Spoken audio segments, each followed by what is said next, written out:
Hello and welcome to the CBB Supershow, brought to you by the FTN Network. This is your host, Waddell, a.k.a. Dub Deuces 85, and we are just finishing up day 2 of round 1, coasting right into round 2. We had some upsets today. Go Grand Canyon. The Lopes get it done, defeating St. Mary's. Now we're going to get that second round matchup, the one that I wanted in the first round between Alabama and Grand Canyon. That's going to be an amazing game. Cannot wait to see that one on Sunday. But first, we have an 8-game slate to break down for round 2. Hopefully, you guys had a great day advancing your lineups into the Survivor and hopefully walking to the window and finding lots of green screens. Today was an interesting slate. For a 16-gamer, there was a ton of plays 40% or above. Seems folks wanted to run maybe a opto lineup of sorts. Jalen House, Oso Ighodaro, Brandon Newman, Charles O'Bannon, who else? Noah Friedel. All of those guys just like massively chalk for a 16-game slate. Absolutely wild how that one worked out. We had a pretty solid day ourselves. Vasquez, who was a core play, bricked, but thankfully we got Wade Taylor and Tyrese Radford absolute ham sandwich time. They put up big scores, 38-plus fantasy points. That was a big one as they were very low owned. Rain Smith, not particularly great. Charleston struggled against Bama, but it was okay. We got enough out of Burnham and guys like that. And we saw Marquette take care of business earlier. It looks like Tyler Kolek is good to go. Marquette, things opening up for them. This is going to be a absolutely fantastic round 2 with lots of good matchups, plenty of opportunities to still make money. Hopefully you guys are enjoying this first part of the tournament. Very little sleep. That's why they say we sleep in May. That's okay. I am feeling great. We are good to go, and we're going to be slamming out this 8-game slate, winning lots of more money. All right, if you guys are new to the show or if you are a veteran alike, everyone come together. Those of you who have your spots, your donuts, your coffee, pull up your chairs. Those of you who are new, come on in, grab a seat as well. Everybody hit that like button. Remember, the best way you can help the Super Show is with engagements, interactions, impressions, means dropping those likes, asking those questions, comments, concerns, sharing the show as you go with your friends, and overall just supporting and hanging out with us while we talk college basketball. Now, throughout this week, I have had a co-host. Not going to be doing that tonight. We're going to get straight to business, cut and dry, breaking down the slate like we do, tried and true method, game-by-game analysis of each and every single matchup. We're also going to provide you with a core that you can use in each format, as well as talking about some prize pick stuff, as well as any betting opportunities, whether that's prop bets, totals, or sides. All right, let's check out things. What's going on here? What's up? It's Tub. You lost in the second round of the King of the Bracket by 0.75 points. So tilted. Very low scoring slate. I'm sorry to hear that, Tubby. You have had a great season. I know that following you along there, I thought you were going to go far. No sweat. So many opportunities for you to make that up. I know you wanted to win the Mania. Who wouldn't? That is a very tough loss there. Guessing like a Jalen House or somebody like that got you right. Johnny's in the house here. New Mexico really sucks. So does Nebraska. Okay, we don't got to get excited. But, the Mountain West, aside from SDSU, it really looked like it was going to be dire there for the Mountain West. Lucky for them, Utah State took care of business against TCU. Coming into that one, a lot of people, we were talking about it last night, I was really confused, said stylistically that was a bad matchup for TCU. It didn't really seem like it to me. Felt like Utah State had the real, the better side of that matchup with Great Osabor, Darius Brown, Ian Martinez had a hell of a second half there. And overall, TCU they didn't look well put together there. It didn't seem like they had a very good game plan. And overall, they just didn't have Jameer Nelson is good, but it didn't seem like they had a guy capable of getting a bucket when they needed one. And I thought that was going to be a problem for them. And it did end up being a problem. PJ Hall, man, PJ Hall had a rough one. Clemson took care of business. Like, one of the more popular upsets there was that New Mexico over Clemson game. And Clemson, really just made a quick work of them. Never really was in any kind of competitiveness. There was no chance of them losing. Also, Wisconsin losing to James Madison. That one hurt. That was one of the final 4 teams that I had picked. I really felt good about Wisconsin. I didn't feel great about James Madison there, but I got to give it up to the Dukes winning. Now they will be playing Duke on Sunday in the second round, and we all get to become James Madison fans there. None of us want to see Duke advance. Houston took care of business relatively easy. They're going to be facing Texas A&M. The way Texas A&M played today against Nebraska was fantastic, man. Like, Nebraska, DVP-wise, they can't defend the perimeter very well. That's why we thought Wade Taylor had a chance to put up a big game. He did. That matchup now becomes pretty interesting with Houston being so banged up. Utah State and Purdue, that'll be entertaining to say the least. And then, of course, Baylor taking care of business here against Colgate. That was a very solid performance by Scott Drew and Baylor. I think people continue to overlook Baylor, the way that they played. I still feel pretty good about our pick of them to the Final Four, getting to face off against the Clemson team that really was disrespected by most in the first round there. That's going to be solid. But the big one is the second round matchup that we're going to get between Grand Canyon and Alabama. I am so psyched for that. Remember, when the brackets came out, I felt like, man, if they would have flopped, if they would have put Charleston against St. Mary's, Grand Canyon against Alabama, that would have been ideal. We were going to get our dream matchup for DFS purposes. It's going to be like a total of 190, but we get it in the second half here with Bama versus Grand Canyon. Can't wait. This is just going to be a really fun overall tournament. Auburn gets bounced by Yale. A lot of people picking Auburn to beat UConn, which was a bit of a head scratcher for me. Auburn's good. I love Janai Broome. That's my guy. But guard play is key in the tournament. Their guard play was suspect. I felt like Bruce Pearl, that's definitely on him as a coach, didn't have his guards ready where they needed to be. The younger players, there just wasn't a alpha amongst the bunch. A lot of role players. Obviously, Chad Baker getting tossed, that hurt them. Jalen Williams, who caught fire there later, but he was kind of, off in the first half. Really, overall, it just was a very weird performance. And they continued. Yale's one of those teams, the Ivy League in general, is one of those teams you don't want to let just hang around. Auburn let them hang around. And at the end, they just couldn't get the job done. So, upset city, we've got plenty of double digits. There were a lot of people who felt like, it's going to be a chalky tournament.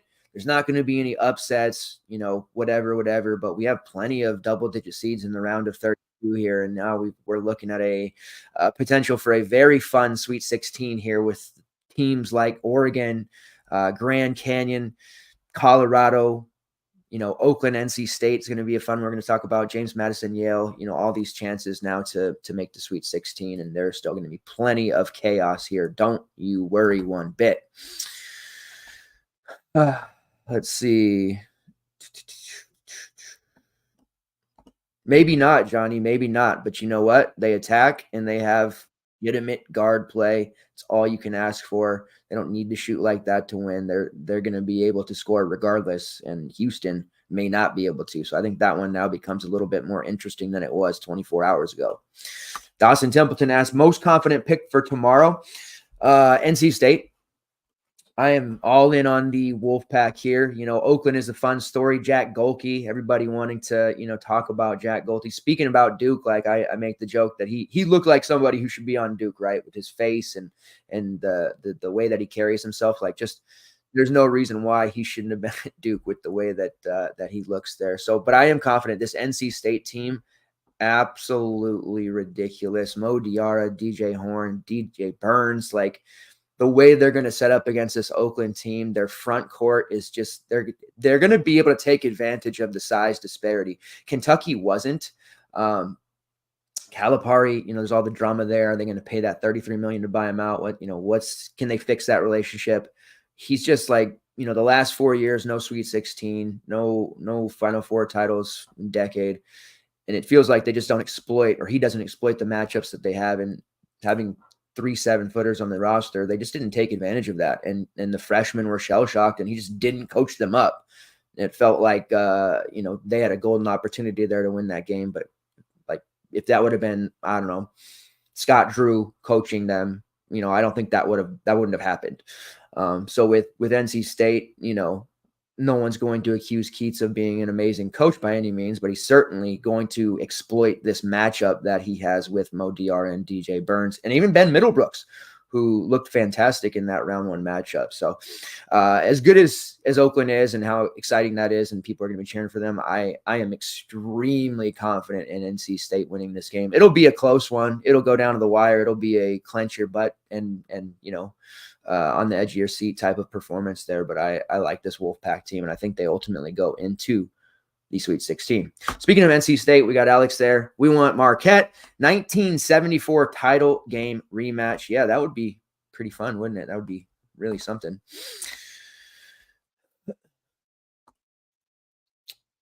Mallow says Purdue did not impress at all. Well, I mean, Zach Edey did, right? Like, he just completely exploited that matchup. Front court players, elite big men who are going up against the lesser tier, low to mid-major front courts. He just dominated. Guards, is a little bit suspect, yes, but they'll definitely need more from their supporting cast there, because as they move along here, Zach Edey's not going to be able to carry them with 2020 performances. That's for sure. Yes, Houston plays D. Absolutely. Doesn't mean they're going to blow out Texas A&M. Doesn't mean Texas A&M is going to score 0 points. All right, let's get into it here. We're going to talk about the 8-game slate. Feel free to continue to interact there in the chat. We'll circle back around to that and get with you guys on anything that you have. Feel free to drop those comments, questions, and concerns. Even if you're watching on demand, I always come back around prior to lock and answer any comments that are on the on-demand version of the show as well. So don't worry, anything that you have there, we'll get to it when we can. All right, first game on the slate, Dayton versus Arizona. This is going to be an interesting game. I think a lot of people would expect Arizona to just kind of rail Dayton here. This is the matchup between the 2 seed and the 7 seed. Now, Nevada had a fairly large lead over Dayton. It looked like Dayton was completely dead. They were on the morphine drip. Then they made that comeback there. Jerron Holmes did his thing. They hit some shots, and suddenly they're into the second round spot here against Arizona. Arizona had a little bit of a 5-6 minute stretch against Long Beach State where it looked like maybe Dan Monson and the boys could hang with them, but they didn't hang for very long. Arizona's in control, and we got the Caleb Love game that we were hoping for, as he absolutely detonated to start this tournament off. Now, it is a 9-point spread in favor of Arizona with a total of 149.5. Now, I think the best way for this second round is to go through the first round matchups, just see how they played out and kind of go from there. Arizona winning that first round game by 20, 85-65. Of course, Caleb Love in 34 minutes, 18 points. He shot 3 of 12 from long range. Not ideal, but that volume was there, and he did do a fantastic job on the glass. 11 rebounds, 5 assists, a block, 2 steals. That is optimum Caleb Love at his best. And that's when, hey, he was missing shots, but he didn't hang his head. He didn't sit back. He didn't, he actually was trying, right? Like, he was engaged the whole way. He was making passes, facilitating some offense, crashing the glass. That was what I wanted to see from Caleb Love, not the one that when, hey, he's missing shots, he's totally disinterested in the game, disengaged, and suddenly, he's putting up 15 fantasy points. Very, very high on Caleb Love once again. I think that, looking at it here, this Arizona team, clearly they're going to go as far as Caleb Love takes them. Kylan Boswell had a fantastic game, but you can rarely count on him. Very erratic with his play. Kashad Johnson, who is, not really known for his offensive prowess necessarily, has to give them something. It's hard to really count on him as well. Omar Balu is solid as they come, a double-double machine. And then Pele Larson, who, hits shots from time to time, gets into foul trouble, turnovers, the whole 9. It's really Caleb Love that we need to be looking at here.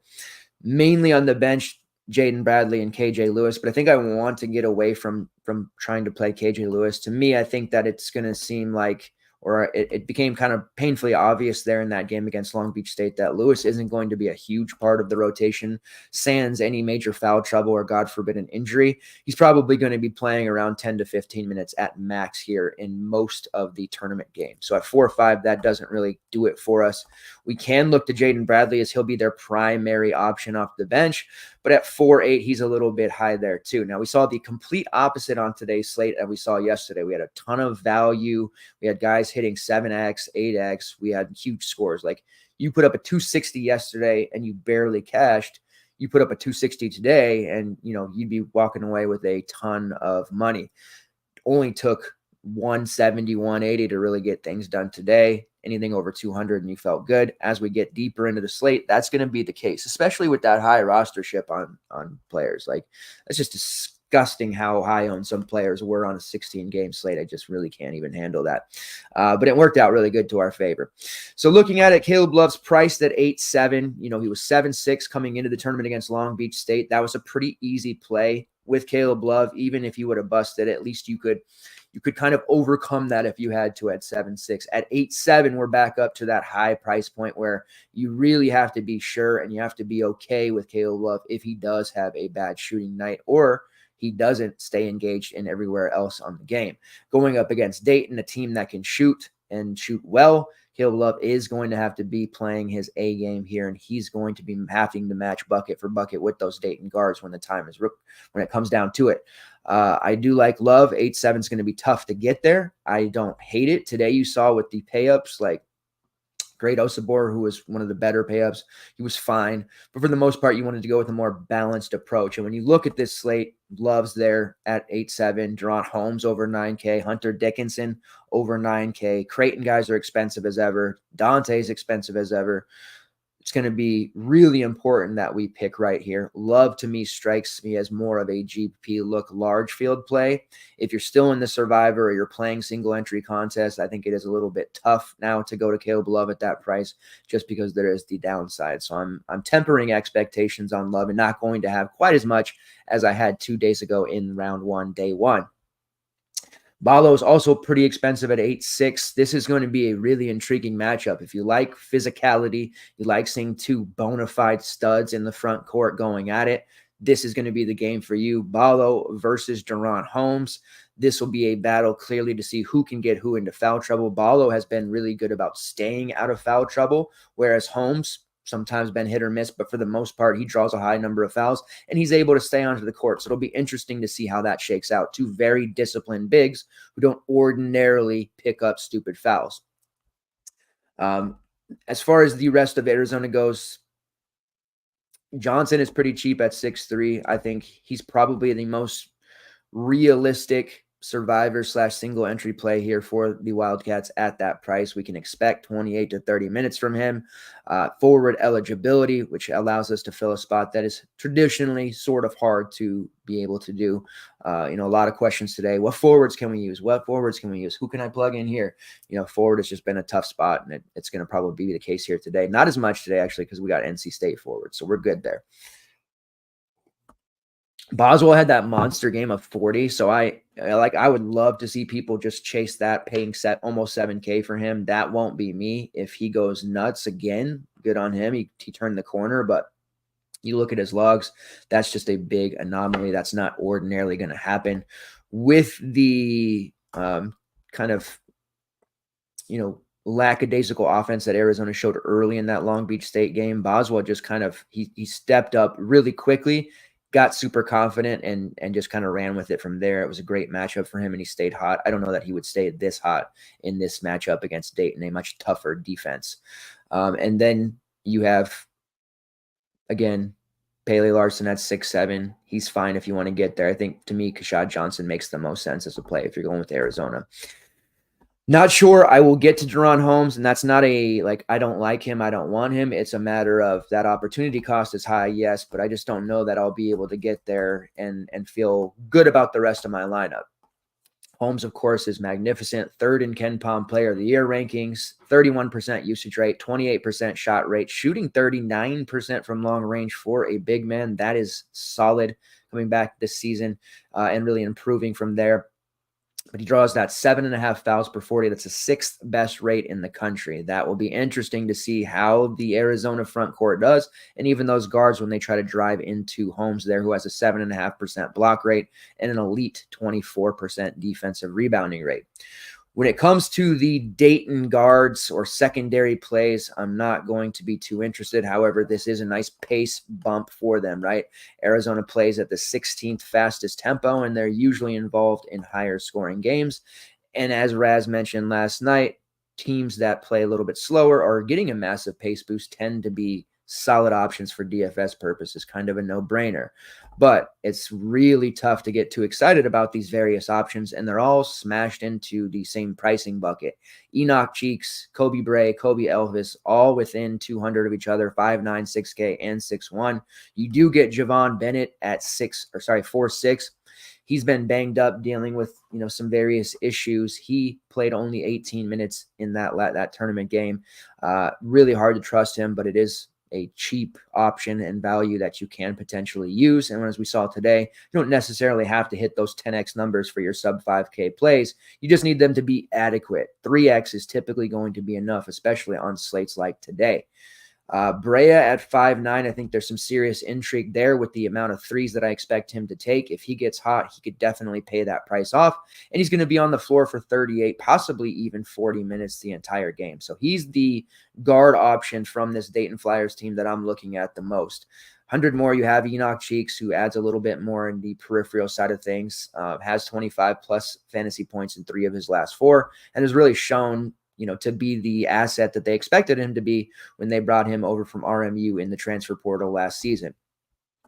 And then Kobe Elvis, he's probably the lowest on my priority list among the 3. More of a GPP look there. He is a strong facilitator, an erratic shooter, and overall his minutes are safe, but he tends to defer a lot because of his facilitating ability. Not really the guy that I'm going to be looking to here. I think he actually has a pretty mediocre game overall, but the pricing difference is minuscule. It's basically just going to be your personal preference at that point. You also have Nate Santos at 6'1", but I don't think he's going to have a very good time with Kashad Johnson all up on his grill. All right, moving on to the next game here. We have Gonzaga versus Kansas. Very disappointed in McNeese State yesterday. I really thought they were going to have a chance, but Gonzaga played as good as I've seen them in the tournament for a really long time. Made the comment the other day, wouldn't it be funny, or that's kind of the wrong word, wouldn't it be ironic if this Gonzaga roster, which lacks depth, lacks a true, superstar in every sense of the word, but this would be the roster to finally make that deep run and finish the job. I know they've made a couple of runs in the title game and in the Elite Eights and Sweet 16s and everything, but what if this was the Gonzaga team that actually brought home the title? That would be something, wouldn't it? With all those great players that came through. With this game against Kansas, it is definitely interesting. Kansas, they had a really big lead against Samford, messed around and almost gave it away, ended up holding on there, but I do think this is going to be a spot that's going to be very tough. Both of these teams lack depth. It's going to come down to who can stay out of foul issues, who can hit shots, obviously, but overall, it's at the very end there. Who can maintain that smallish type of lead and come up with a key stop, and I do think Gonzaga will end up taking this game. 1.5-point favorites, total about 151, 152 range. Looking at what Kansas did there, and you saw they tried to rest Hunter Dickinson whenever they could. He had his shoulder all wrapped up. He had the size advantage on Samford, and he definitely kept that to his advantage as he yanked down rebound after rebound, a total of 20, and he had 19 points, 4 blocks, and 2 steals. They ended up playing him 37 minutes. KJ Adams gave them 39, had a solid 24 and 6. Dwan Harris did his thing, 13, 4 and 7. In 36 minutes, Johnny Furphy hit a couple of key shots, 16, 8 and 3. And then Nick Timberlake had probably the best game he's had as a Jayhawk. When they brought him over, from Towson, they expected him to deliver these kind of performances, 19 points, 6 of 7 at the line, 3 of 6 from downtown. They played Delmarco Jackson 21 minutes off the bench, very little Parker Brown, who's dealing with injuries himself, and Jamari McDowell, who is a talented freshman, but just clearly not going to be ready for big minutes in a competitive game. So look for Kansas to run about a 6-man rotation in this one. Yes, we want to use guys against them. Gonzaga showed me something against McNeese State. Defensively, they really did a nice job limiting them and forcing them into bad shots. That is going to be something they can and will do against Kansas. And it's going to be up to the younger players like Furphy to hit shots, but also Timberlake to continue his comfortability in that level of play that he showed against Samford, because I don't believe DeJuan Harris is going to show a lot offensively in this game. KJ Adams can be hit or miss. Hunter Dickinson, he's going to have his hands full. Again, physical front court options. Achora on Samford, he was grabbing a ton of rebounds himself. He's really pushing Hunter around. Obviously, Hunter had a big game, but you can have huge games against Hunter if you are a physical front court presence, and that's exactly what Graham Ike is. So I'll be interested to see how that works out. Hunter Dickinson does draw a high number of fouls, one of the best in college basketball at doing so outside of Zach Edey. So there is worry for me here with Ike getting into foul trouble, which is what I thought could happen against McNeese State. Didn't really happen. They controlled it. They won. They're going to need AK to stay out of that foul trouble. If they do, I think ultimately they end up beating the Jayhawks here. Looking at the various options, Dickinson at 9'6", nearly 10K. That's a pretty tough ask, right? Like expecting him to play about 37 minutes, probably 38, something like that, if they can keep him out of foul trouble and that shoulder wrapped up. His comfort level's adequate. But when you're looking at the rest of the roster here, Timberlake going to have to play 25, 30 minutes. His season-long rates are pretty horrible. I don't mind Elmarco Jackson, but 5'2", it's a little bit high. I think the best overall option of what we can look at here is probably Johnny Furphy at 6'6". He is can be a dead-eye shooter at times, but he does have the ability to fill up a box score, and I think I'm most comfortable with him at 6'6", fitting what is a more balanced approach to lineup buildings on this 8-game slate. When it comes to Gonzaga, we know that, again, their rotation is going to be extremely shallow as well. In the game there against McNeese, didn't matter. The fact is they only played 3 players over 30 minutes. They were able to get some quality time for Braden Huff, who needed it. Dusty Stromer, the freshman, played 30 minutes off the bench. Luka Krasnioc, the other freshman, he played about 11 minutes, so they got some time for their various options. Antoine Watson was instrumental to winning that game for Gonzaga and getting the lead that they did. 13 points, 13 rebounds, 9 assists, almost a triple-double there for Anton, who has to be the assumed star for this tournament run for Gonzaga, and 2 steals, 6 of 10 from the for shooting, and also made a free throw there. Absolutely love Watson here in this spot. I think his physicality and his ability to rack up stats in a variety of ways makes him an elite tier option here. 7.7K. I was worried that he might hit the 8K plus range after putting up a 46 against McNeese. I do love him. I think he's going to rack up a ton of rebounds, similar to what Achor did against them for Samford. Ike is going to do his thing too, but ultimately I think Watson's the one that has a monstrous double-double here. Fouls are always something we have to be somewhat aware of with this Gonzaga front court, but I'm feeling pretty good about him. 300 more, you've got Ike. I do think Watson sees a bigger part of the ownership for what it's worth, so Ike makes sense as a more of a leveraged GPP type of look. Obviously has 40-plus upside in this matchup too. I just worry about that individual matchup there with Dickinson. I think there is potential for both of them to also jaw to a point where maybe somebody gets a technical. I'm a little bit worried there in that regard. Ryan Nembhard at 8'2", going to play a ton of minutes. He's fine if you want to get there. Competitive game. DeJuan Harris defending him, I don't love that for him. The McNeese State perimeter D did a fairly good job on him. Honestly, he had 9 assists, which he's a really good facilitator. We know that. But offensively, his contributions were pretty light. Same can be said about Nolan Hickman, who is a vastly cheaper option at 6.1K and does have upside in this spot. He will likely have a weaker defender on him for most of the game, so that makes him interesting as a last guy in at 6'1", or just somebody who's part of a more semi-balanced build. Don't have any issue there with Hickman in the minutes that I expect him to play. That leaves Ben Gregg as our last starter at 6'5". And he's just a higher floor play that I don't mind if you want to get there as well. Has upside for a ton of rebounds. I think that a lot of these Gonzaga players are going to have a pretty healthy amount of rebounding numbers. And it's something that going into this game, I want to have at least one of Watson, Greg, or Ike in multiple, if not all of my lineups. Stromer is only 4K. I feel like we'll see a chase there. 30 minutes is a pretty hard projection. I don't know if we can realistically put him there. Probably somewhere between 18 to 22 is more of a safer projection for him. Still puts him in play there at that 4K price point, but I don't know that he's able to replicate that kind of production. He put up almost 19 fantasy points there against Samford. So I'm lukewarm there, but I do think we'll see a lot of people plug him in. We saw a ton of ownership on Chuck O'Bannon today, and Ernest Uday. There wasn't a ton of comfortable or confident value today, so I can see why those guys were higher owned. But this is one of those plays in Stromer that I don't feel too great about, and I'm not going to be prioritizing him by any means. All right. Hey, Don plays, man. I haven't seen you like at all in conference tournament week or the big dance here. So it's good to see you. I am happy. Hope you've been crushing it. Says, I want to try something new today, so I'm going to listen. I would like to know what player you really like today. They will cover their number. So props, yeah, at the end, we'll talk some props. We had some pretty solid prop hits today. Brain Smith over 12.5, that hit. Wade Taylor over 18.5, that hit.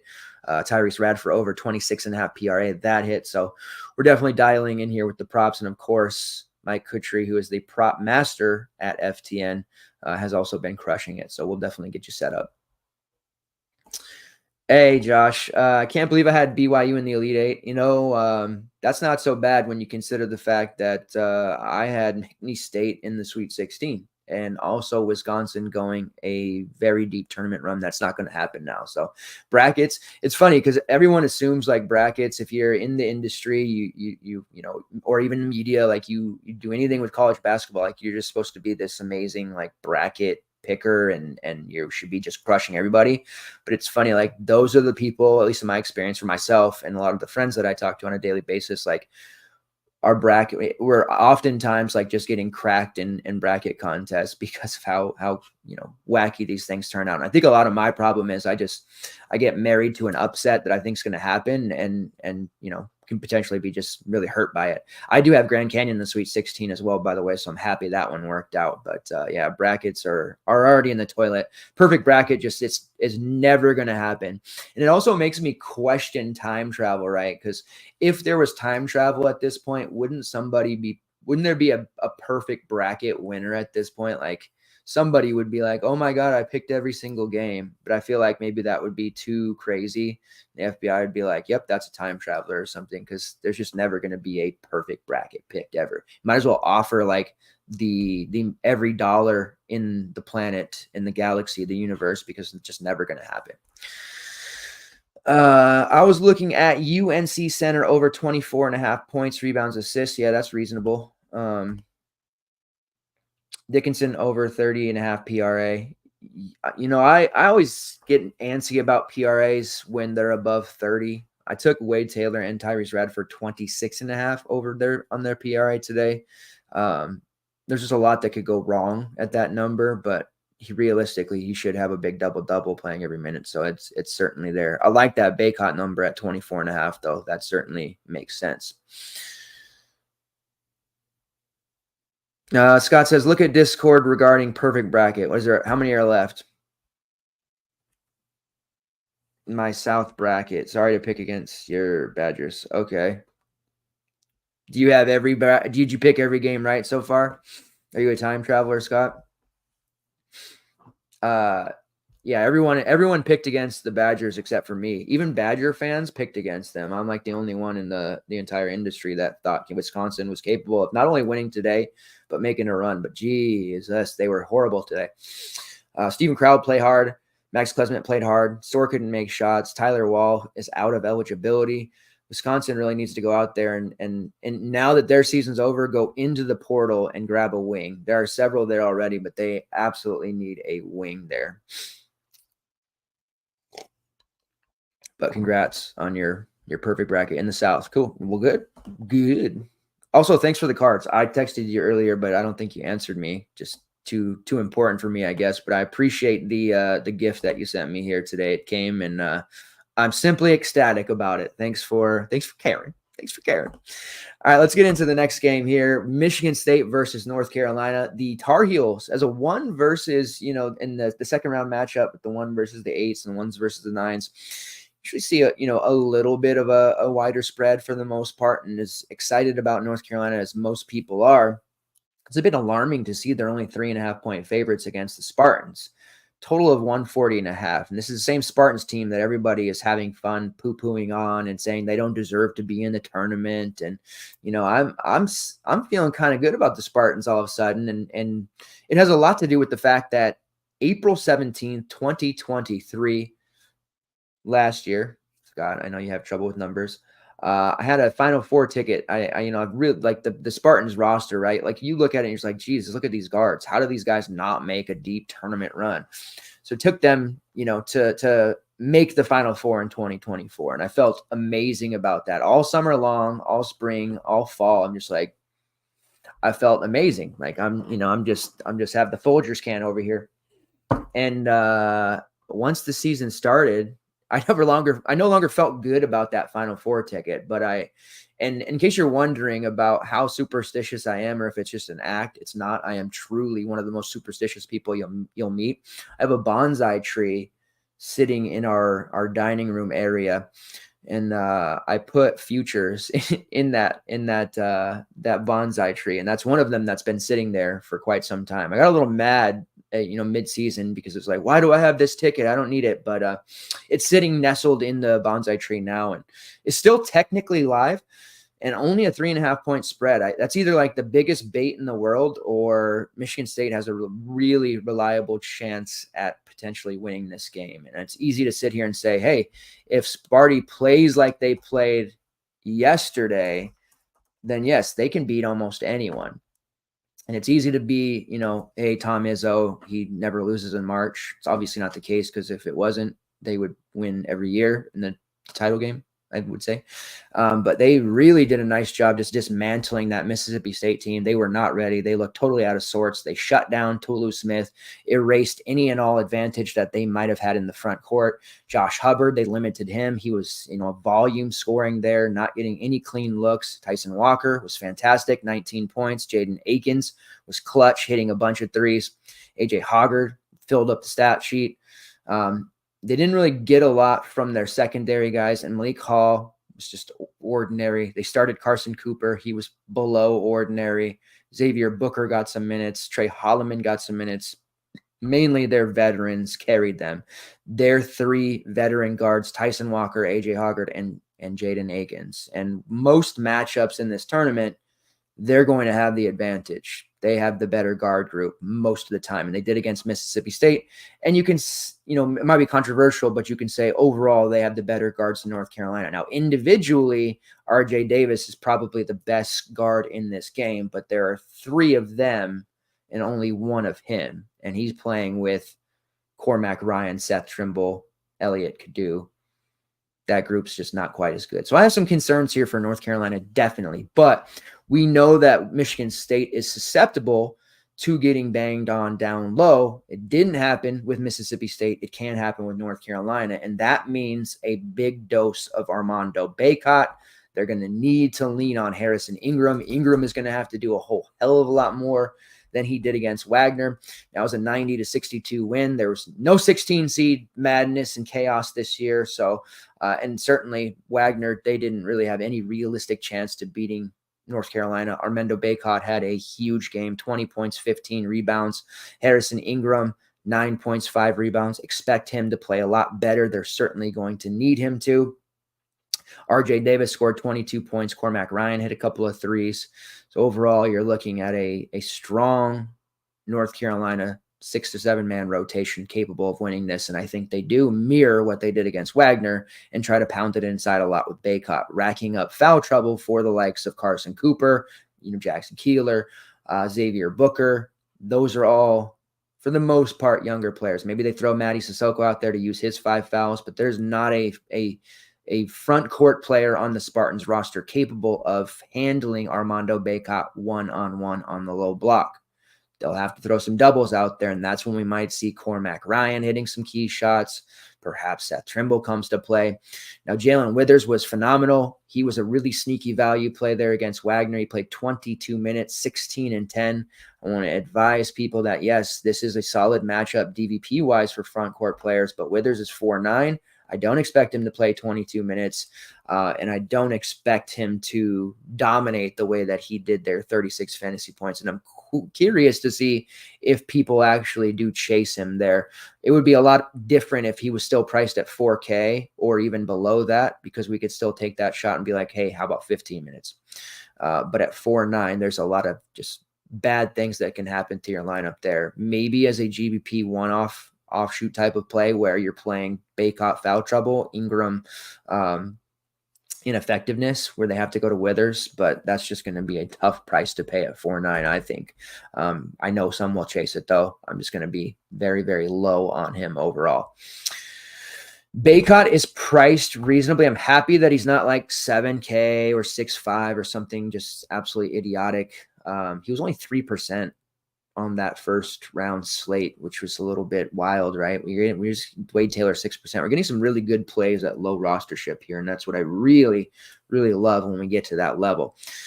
Probably going to see like middling ownership on Bacot here when you look at the other pay-ups. I think he's going to be probably somewhere in the 15 to 20% range, 8-game slate. Expect higher on most. But I think we see him for an easy double-double. So the PRA number that Don brought up at 24.5, that over is great. If you've got a rebounding number around 10.5, that over is great. A point prop somewhere between 15.5, 16.5, that over is great. We'll take a look at prize picks here at the end and any DK props to see. But yes, Bacot high on. Also high on Ingram's rebounding props. Now, he's cheap at 6'9", 3 straight games under 20 fantasy points. That'll make a lot of people kind of maybe gloss over him a bit. But as it comes for a buy low spot, which we love to look for and pride ourselves on identifying, this is definitely one of those spots here with Harrison Ingram at 6'9" that we can utilize him. He's main team viable. He'll play over 30 minutes this time. Withers will be in the 10 to 15 minute range, and you'll see a lot more out of Ingram, who will be taking a lot more shots as well. And is a versatile player who can make threes, also bang down low, rebound, facilitate a little bit, rack up stocks. He is just such a strong overall option at 6'9". I don't think people realize just how good of a play he is in that price range. RJ Davis at 8.3, to me, that's really cheap for him. I don't know if he's a priority going up against that Michigan State backcourt, but this is a game, close spread, will go down to the very end most likely. These are the games you do want to target RJ Davis typically, where he's going to take 20-plus shots. He's going to be the one racking up those free throws late in the game. Just a real opportunity for him to score 30-plus real points, which I do believe is going to be the case. So you don't want to have no exposure there, but he's probably not a priority at 8.3 either. And I find myself questioning a little bit if I can actually get there to that, to RJ Davis. So I think a lot of people will feel that way. As a large field GBP play, he's got to be considered very elite in that regard when he offers you some nice leverage off some of these other guards that we're going to talk about. On the Spartan side, I want to keep most of my exposure to the trio of Tyson Walker, AJ Hugger, Jaden Akins. Akins is cheap once again at 5'9", sub 6K. Went up 500 last time, but he is finding his shooting stroke here at the right time. Very confident getting those 14 shot attempts. He took 11 against Purdue in the game that they dropped there in the Big Ten tournament. He is just a volume scorer for the most part, but I think his efficiency is going to take off here, and he's going to be an important part of what Michigan State does here if they're able to make a run. And we've got to remember, Akins flirted with leaving for the NBA last year, decided to come back, had a bit of a rough season by all his standards and what we were expecting him as a NBA prospect. but I think you see him take a huge step forward in this tournament, and I think he could potentially be the player of the game here for the Spartans if they're able to pull off this, what I guess is turning into a minuscule upset if they win with that type of spread.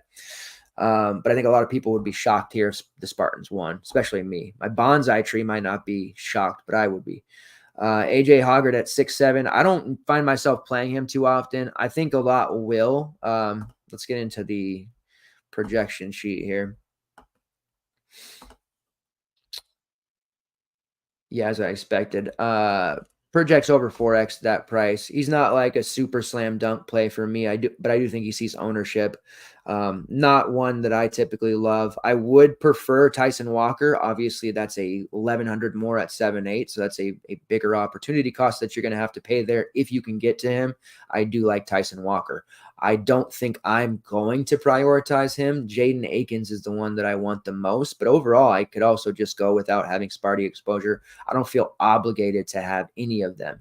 Malik Hall's price has dipped back to a playable level at 6'6", so I don't mind him there also, especially after a pretty rough game. I think he makes sense in GBPs.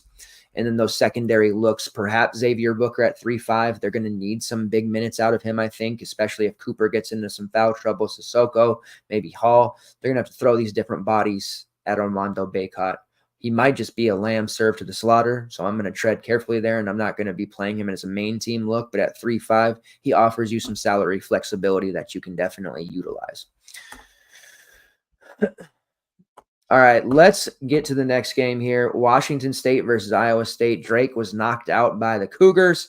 So it's a total of 129, 6.5 point spread. Really thought Drake was going to win there. They got just a terrible game from Tucker DeVries, which obviously cost them the game there.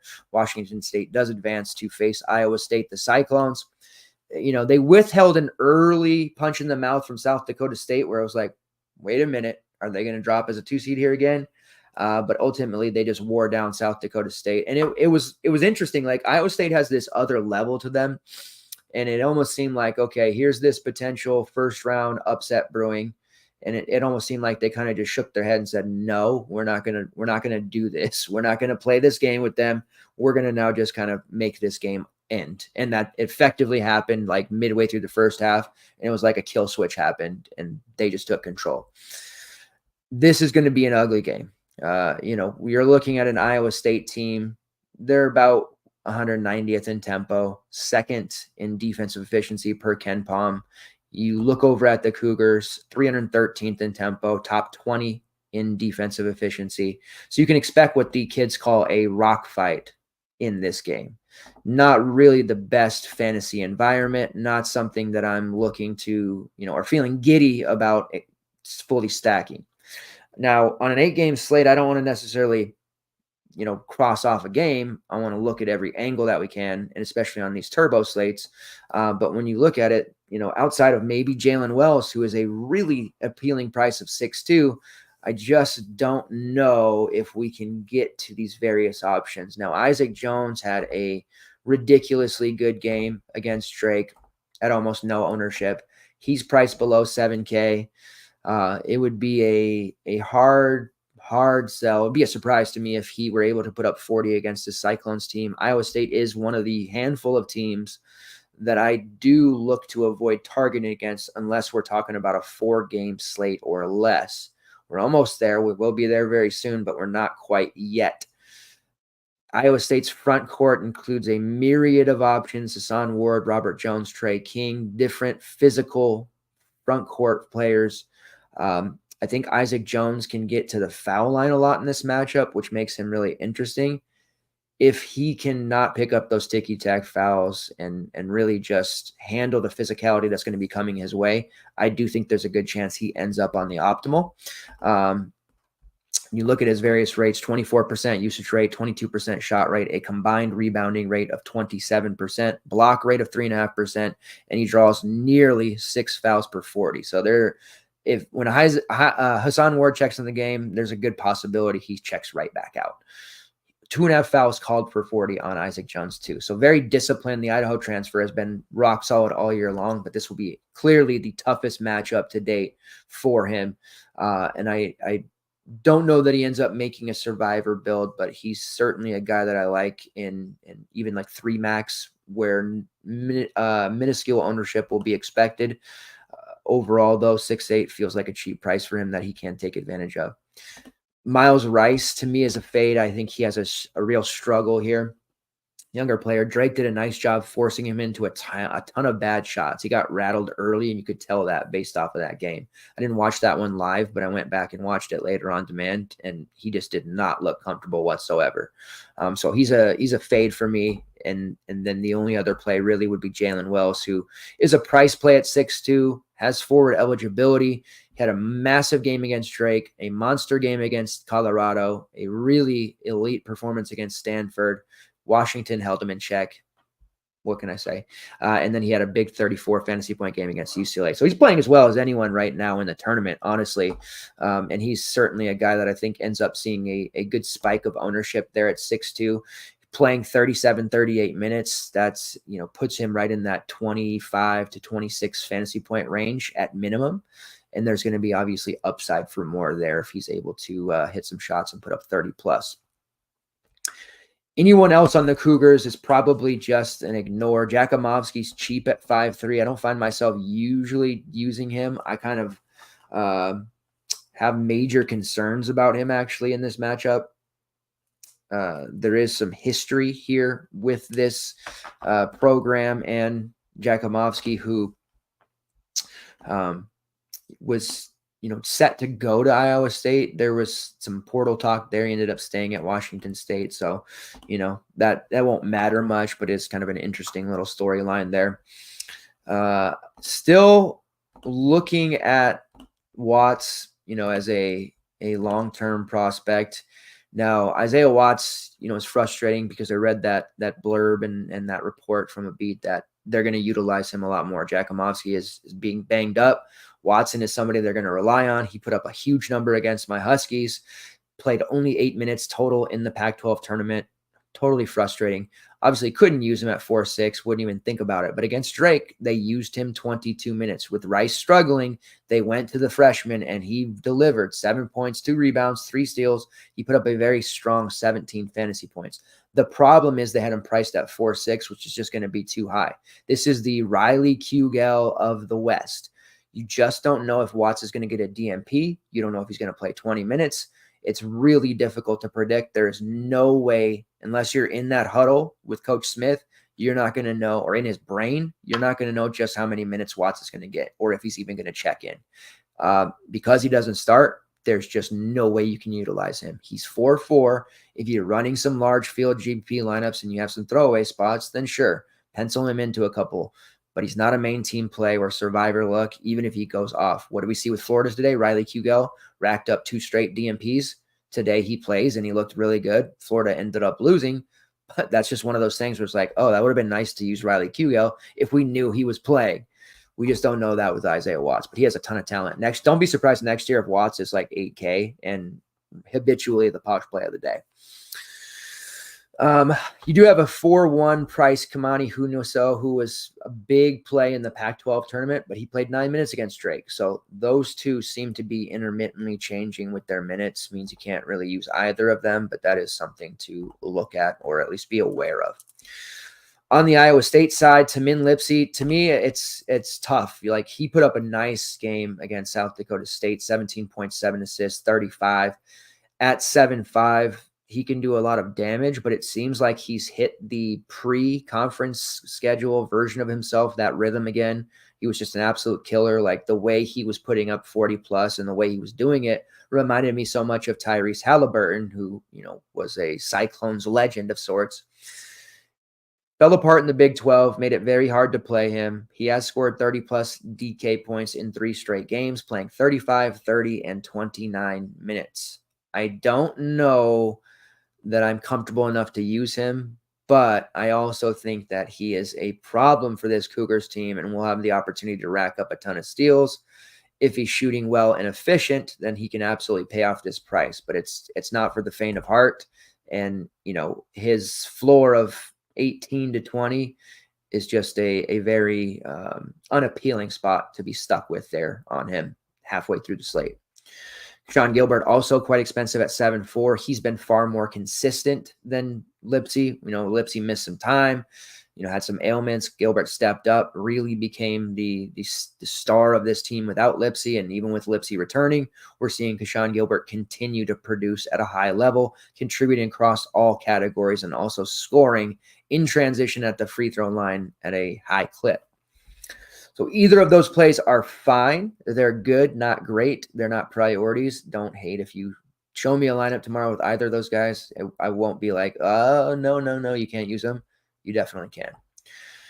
Curious to see where people stand with Milan Momclevic, who scored back-to-back games over 29 fantasy points. This kid comes in with a ton of hype. Overseas prospect. He's hitting shots now, 3 of 9 from downtown against South Dakota State, 4 of 8 against Houston, 3 of 6 against Baylor. Seems he is hitting his stride at the right time. 6K, it's a lot to swallow when it comes to Momclevic, but I think he is certainly in play in this matchup, and more so easier to get to for a main lineup over Lipsy, over Gilbert. So I can't believe I'm actually looking at Milan as a play, but I certainly am, and I think he is going to be a fine option for this one and will make value at 6K, believe it or not. Then you get to the kind of revolving door here, musical chairs of the front court options. Trey King is a little expensive at 5.9. Robert Jones at 5.5 is fine, but his foul issues really stunt his overall usage and minutes. Son Ward, same thing.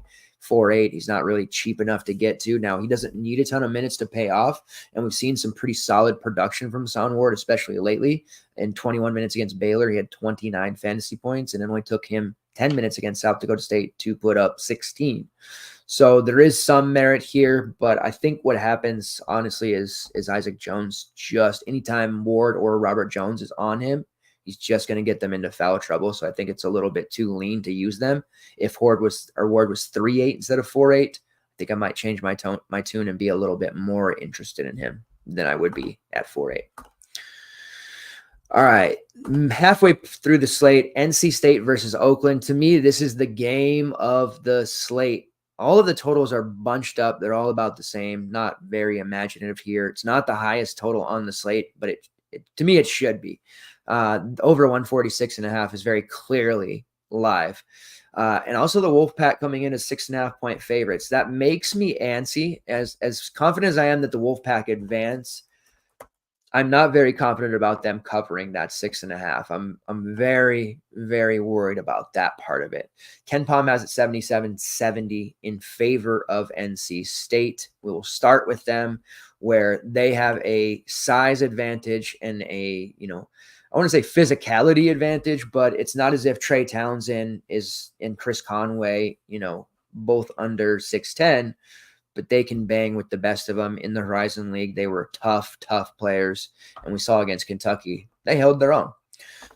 But they're going to be dealing with a 6'9", nearly 300-pound DJ Burns who can set up his post moves from the three-point line, which is just the most ridiculous thing ever, right? Like, it's almost like a comedy show when he does it, and he's great. Like, I'm not making fun of him or anything, but when's the last time you can think in your basketball playing days where, and not even backing down, like a guard backing down. Gary Payton used to do this from the three-point line. I'm not talking about that. I'm talking about a legitimate center starting his post moves and back down moves at the three-point line, just shouldering and bodying and taking these hits. That game against Texas Tech when Warren Washington was out there, Robert Jennings was out there, like they were bodying him. The refs were letting them play. Burns is so great at letting the opponent's weight kind of, allow him to spin off. He was just making Jennings and Washington look silly out there doing these ridiculous spin moves, right near the three-point line and then making those baby hooks. It's easy to root for DJ Burns. He is the most popular player on the team for good reason. Every time he touches the ball, the crowd just erupts. He has incredible rates. He's definitely that center quarterback role that we love. A shot rate of 29%, usage rate of 28%. He has an assist rate of 25%, a block rate of 3%. Burns he's phenomenal, right? But how would I not go right back to Mo Diarra in this spot, who isn't as popular as DJ Burns, but he is amongst DFS players and especially the FTN community. Let's get into Mo Diarra's rates. His usage and his shot rates are a half of what DJ Burns are. So he's not getting those offensive sets that Burns is. He's not getting force-fed the ball the way that Burns is. He does get, on the block in his post moves, and he can hit some threes as well. He's more versatile that way, but he's going to do the majority of his damage on the glass, where he rips down just about every rebound. And if anybody dares drive into the lane while he's there, you're probably going to get your shot swatted into the stands.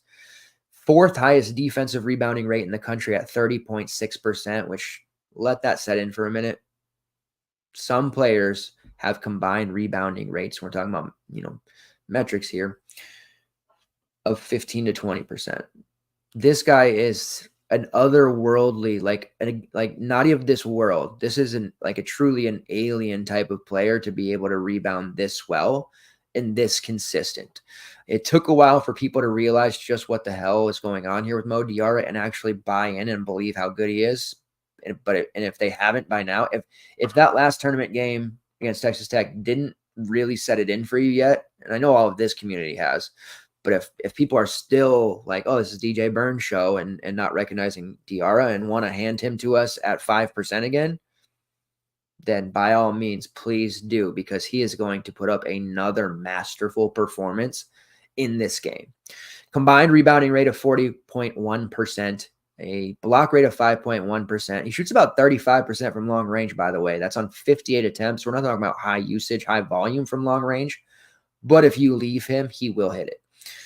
He shoots 56% on 2-point field goals. He's about a 70% free throw shooter. That's adequate. He doesn't draw a high number of fouls because he's not DJ Burns. He's not starting these post moves. He's not being force fed. He's grabbing rebounds. He's blocking shots. He's getting the ball in the hands of other guys there. He'll get his putbacks, but that's where he can be at his best and most dangerous. Now, when you look at the price, he's 7.2, and that probably makes some uncomfortable knowing that, his overall shots, they're just not going to be there typically unless he's getting putbacks or, hitting the sporadic three, which he's made a 3 in 4 straight games, by the way. But look at what he's been able to accomplish throughout not only the ACC tournament and yesterday's tournament game, the big dance here, but overall like the last 2 months of the season. And think about while he was at Missouri, how raw of a prospect he was. He showed flashes, but nobody could have seen this coming. We started to notice like a different, swagger about Mo Diarra and the way that he was playing and just the amount of rebounds he was grabbing. It was painfully obvious he needed to get in the starting lineup. And once they made that move, he just erupted. His stock couldn't be higher as a DFS option and for props. 17-12 against Texas Tech, 11-14 against North Carolina, 14-16 against Duke, 8-14 and 6 assists against Syracuse, 9-12 against Virginia. The Virginia game was a bust, but think about that. We're going to call him a bust. He was 7.7K. He put up 28 fantasy points. Mo Diarra being considered a bust at 28 fantasy points just shows you how far he's come as an option. He should be considered a priority play. And I don't think people are going to roster him. Like I just think we're going to get gift wrapped Mo Diarra sub 10%. And I couldn't be happier about it, honestly. So Mo Diarra is a core play all day for me at 7.2. I'm running him with huge confidence. I'm going to be running DJ Horn with huge confidence. Yes, he's up $900 and he's up to 7.1, which is the most expensive he's been since right before the ACC tournament, in and out of the lineup there with injuries. Clearly he's healthy now. Hit a bunch of turnovers against Texas Tech, but I don't really care about that on DraftKings. 16.6 rebounds, 5 assists. This is just a perfect iteration of a Kevin Keats, North Carolina State guard. We've seen a lot of good ones come through the door here at North Carolina State. Now it's Horn's turn. Think about all the, Markel Johnson, how great he was for us for a long time. And I know he frustrated people. CJ Bryce, Devin Daniels, all of these guys were tremendous fantasy assets for us over the years. Torin Dorn, Braxton Beverly for a time. So there's just been a lot of great guards in this Keats system, and Horn is just somebody that I want to continue to have exposure to. On that slate, I ran Horn and Diarra together in my main without questioning it whatsoever. Very happy with the results, and I have no issues going right back to those two in a spot against Oakland in which they should absolutely detonate. I would be really disappointed and really shocked if those two, Diarra and Horn, didn't combine for a minimum of 60 fantasy points with upside for 80 plus. Yes, 80 plus. Burns is cheap at 6'4". I learned a long time ago not to doubt him. Every time he was priced up and, just like, how can we play him? So I'm never ever going to write him off. He's not a main team play for me. Don't hate using him in GPPs. I think at this point, I'll just roll DJ Burns points props. I think that's probably the best move and the best way to treat him because he's probably going to put up a pretty big score and his rebounding numbers aren't great, but he definitely can beat his point props. And if they're anything below 13.5, I would probably hit the over with confidence. Mike O'Connell at 5'7". He has been a steady option, but he's too expensive now to use, especially with Horn, fully healthy, capable of running the offense again. O'Connell's giving them a ton of minutes. He's playing 35 plus in each of the last 4 games. So he's out there, he's on the floor, but we're talking about a near 6K price point. That's just going to be a little bit too much for us. Casey Morsell at 5'4". Hey, Casey Morsell scored 20 plus fantasy points. That's great. Still never using him. In case you were wondering, Alex, still never using him. Jaden Taylor's there at 5'3" with Horn healthy and O'Connell getting all these minutes. Taylor's back to not being playable. I love Jaden Taylor. I think he'll be great next year, but he's not a usable asset for us right now. Ben Middlebrooks. How many people are going to chase Ben Middlebrooks? And be honest with yourself. He's 4.2K. It's the second game in 3 that he's played over 20 minutes. Now, typically we would need to see Burns fouls, Diarra fouls, some pathway for these minutes to be there for him. Texas Tech, without Warren Washington, their front court was horrendous. All the last month and a half of the season without Warren Washington, and people didn't really notice, honestly, but they couldn't defend the paint. They had no answer, no rim protection whatsoever. Warren Washington is returning. It was clear he wasn't going to be 100%. It was clear he wasn't probably even going to play anything close to his usual allotment of minutes either, and he played like 18.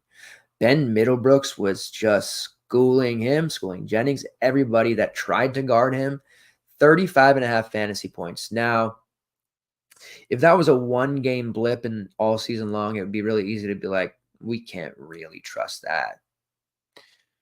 But 2 games ago against Virginia, when there were some foul issues on various options, he put up 29.5, 12.6 rebounds, 2 blocks, 3 steals. His stocks numbers, they're sneaky good. His offensive ability, sneaky good. He has scored basically 30 fantasy points or more in 2 of his last 3 games. Now, the downside is 5, but that upside is massive. He's 4-2. We saw on a 16-game slate today, think about this real quick. Ernest Uday, who is a starter for TCU. Jacoby Coles, who is the best, outside of Manuel Miller, like the best DFS play on TCU's front court besides Miller. But we saw Uday, we saw Charles O'Bannon both be like 50% or more because of some game logs that showed that, hey, they had the one good game. They played some minutes. They're cheap. Let's roll them. So I believe that Ben Middlebrooks will see a sizable amount of ownership here. That makes me uncomfortable because I think I also want to use Ben Middlebrooks, which may or may not make me a hypocrite for what I just said. But I also didn't run O'Bannon in every single lineup today because I try not to put those kind of plays into my lineups too often in the type of contest that I prefer to play, which is higher dollar single entry or cash games. Middlebrooks as a main team play. That's going to take some thought, but with the value being lean once again, pricing being somewhat tighter, probably like 250 to 260 takes down tournaments on this slate. We're not needing 300 plus. So Middlebrooks dropping a 3x score at 4-2, like Jalen Stewart did for us today of UConn at 3-8. That was one of those plays that I felt really good about. He ended up okay at 3.5x. That won't be a death sentence for you. especially if you avoid some of those landmines that are out there. So I think Ben Middlebrooks makes sense, and this is really just turning into an NC State stack. Alex must be loving this right now because suddenly you went from the morphine drip, not making the tournament, firing your coach, never talking about NC State again until, well, maybe some portal, news. And then once we get into the summer months, we're talking about NC State football, you and I, and all the NC State fans that are out there. But in the blink of an eye, suddenly we have just a great run by them. They're not done yet. They have a winnable matchup against Oakland, and we're looking at the way that they're priced, the way that they're playing, and we're staring down the barrel of a possible 3-man NC State Wolfpack stack. Life truly does come at you fast. It was less than a week ago where none of us would be thinking about this NC State team outside of their fans, and here we are. Like I'm captaining the NC State stack and feeling great about it. Oakland side, Trey Townsend at 8-4. He's great, like 45 against Kentucky, just a huge score. He put up that 63 against Milwaukee. It's been a consistent presence all season long. Kentucky, they weren't well coached. Calipari, say what you will about him. The latter stages of his coaching career, he just has not been very good. There's no other way to put it. Doesn't make adjustments. Doesn't take advantage of advantages. Doesn't take advantage of like sizing disparities or, somebody who can't guard one of his best options. Keats isn't the best mastermind coach either. Let's not pretend he is. But he does know to exploit a matchup when he has one in his favor. And this Townsend spot could be a little bit risque in that Townsend doesn't get into foul trouble normally. And Campy does play guys with 2 fouls for what it's worth sometimes. So Townsend is fine here, but that's a higher price. And I just have to really question how much rebounding upside he really truly has here with Middlebrooks, with Diarra, with Burns around. It just seems like it's going to be tough for him to put up a gotta have it type of score in this matchup. So Townsend's more of a secondary look for me, which I usually love Trey Townsend. So I don't, not super happy to be like, he's not really in my priority player pool. Because typically I love Trey Townsend. I think what we want to do here if we're going Oakland is to look at some of those lower 6K options that do project pretty well. These are DK Cole at 6'2", Blake Lampman at 6'3". Cole had a nice outing in that win against Kentucky. Lampman wasn't too good. And of course, Jack Golke, who is the, viral sensation,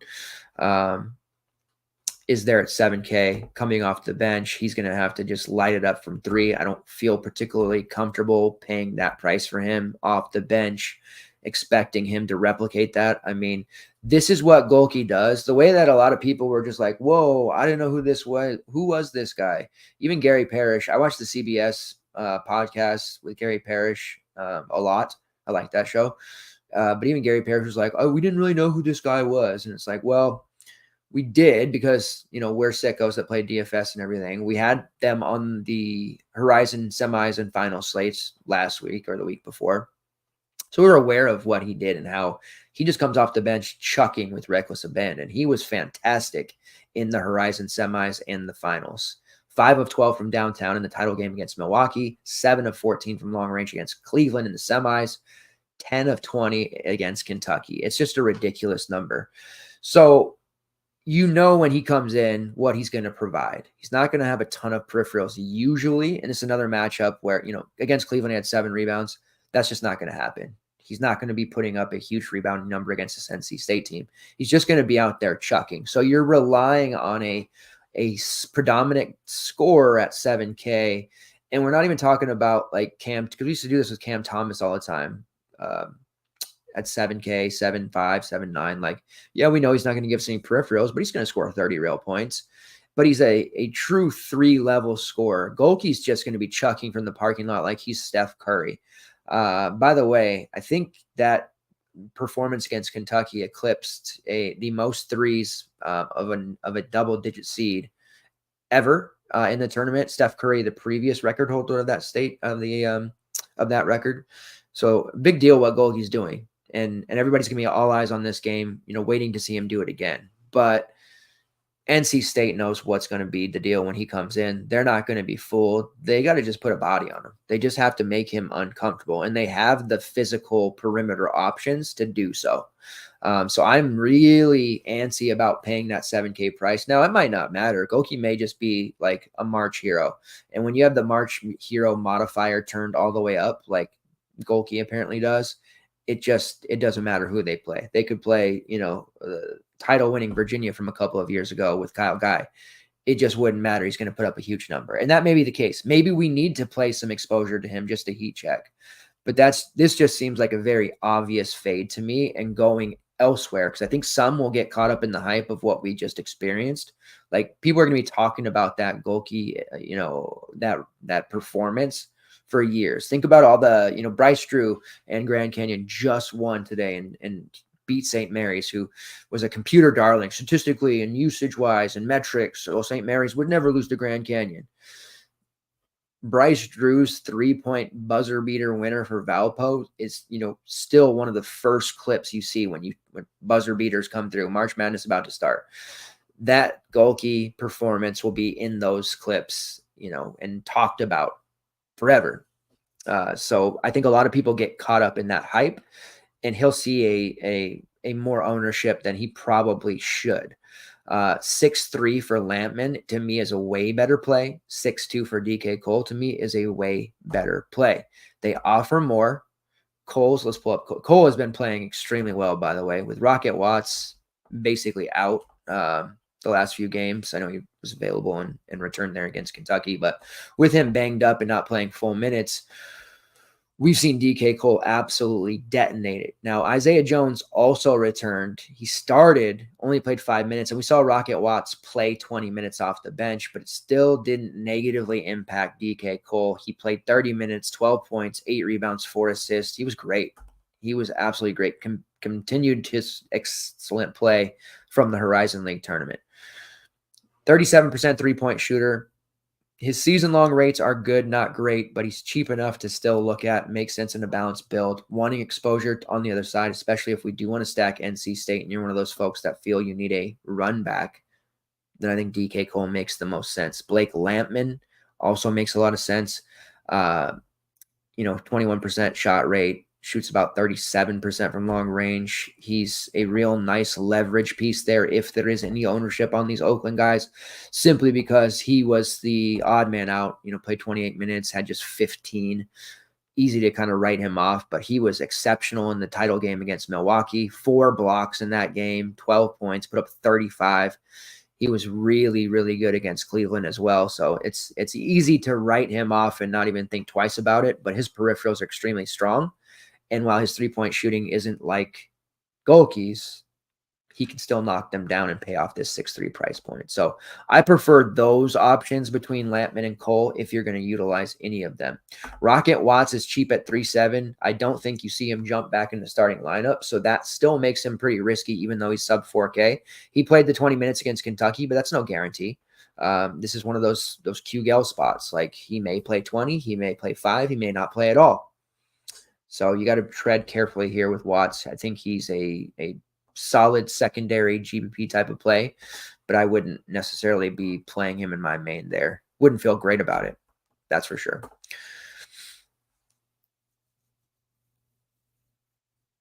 Yes, I watched the entire Charleston game today, actually, because I ended up doing pretty damn well. So we take the good with the bad. We pat ourselves on the back, but we'll also own when we do a bad thing, like pick Wisconsin to the Final Four. What kind of idiot does that? But I did watch that. Bama's defense tonight was exceptional, but in the second half it was lacking. Their offense was just ridiculously good, which is usually the case. But Rain Smith didn't get a lot of room. You're right. They did a fantastic job on him tonight. NC State's going to do a great job on Jack Golke. You see in the chat there answering that question, Scott says, who at NC State's going to do that to Golke? Rain Smith shot 1 for 8 in the first half. He had a couple of threes late when the game was basically over. But when it mattered, yeah, he was a non-factor. Alex Aquasa there is our main NC State correspondent. He handles all the field work for us there in Raleigh. He says Casey Morcell. So there you have it.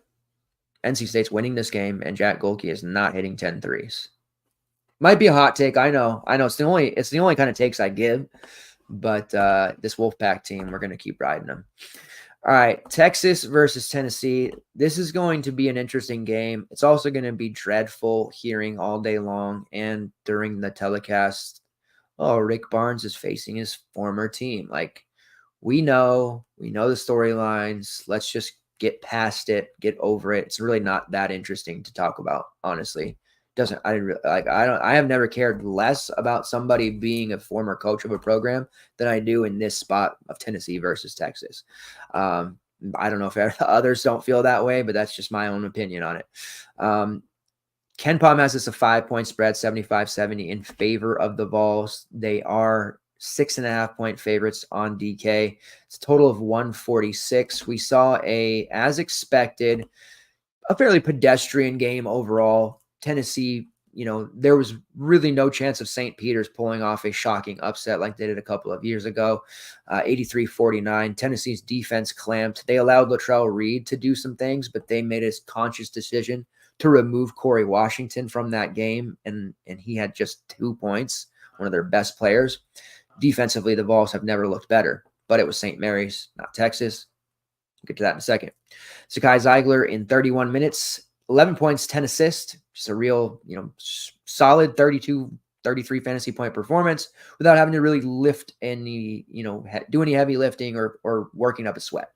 Dalton Connect scored 23 points at 8 rebounds. He was solid. Santiago Vescovi, just there, seemingly the route that the Vols are going to go, it doesn't seem they're going to involve Vescovi. Now, I think Vescovi is going to have like a big moment in this tournament run for the Tennessee Vols, but I don't know that he's going to be a very viable DFS option very much for this tournament. That's kind of sad because we were talking about the other night, Mike and I, like he used to be the best player on the team and like a top 3 player in the SEC just like 3 short years ago.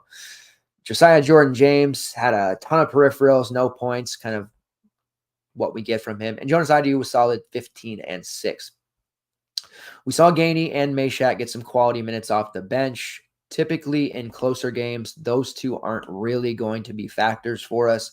When you're looking at the various prices, 4-3 for Meshack, 3-6 for Gainey, you could probably talk me into using Gainey somewhere, as I think he could trend towards 20 actual minutes for this one.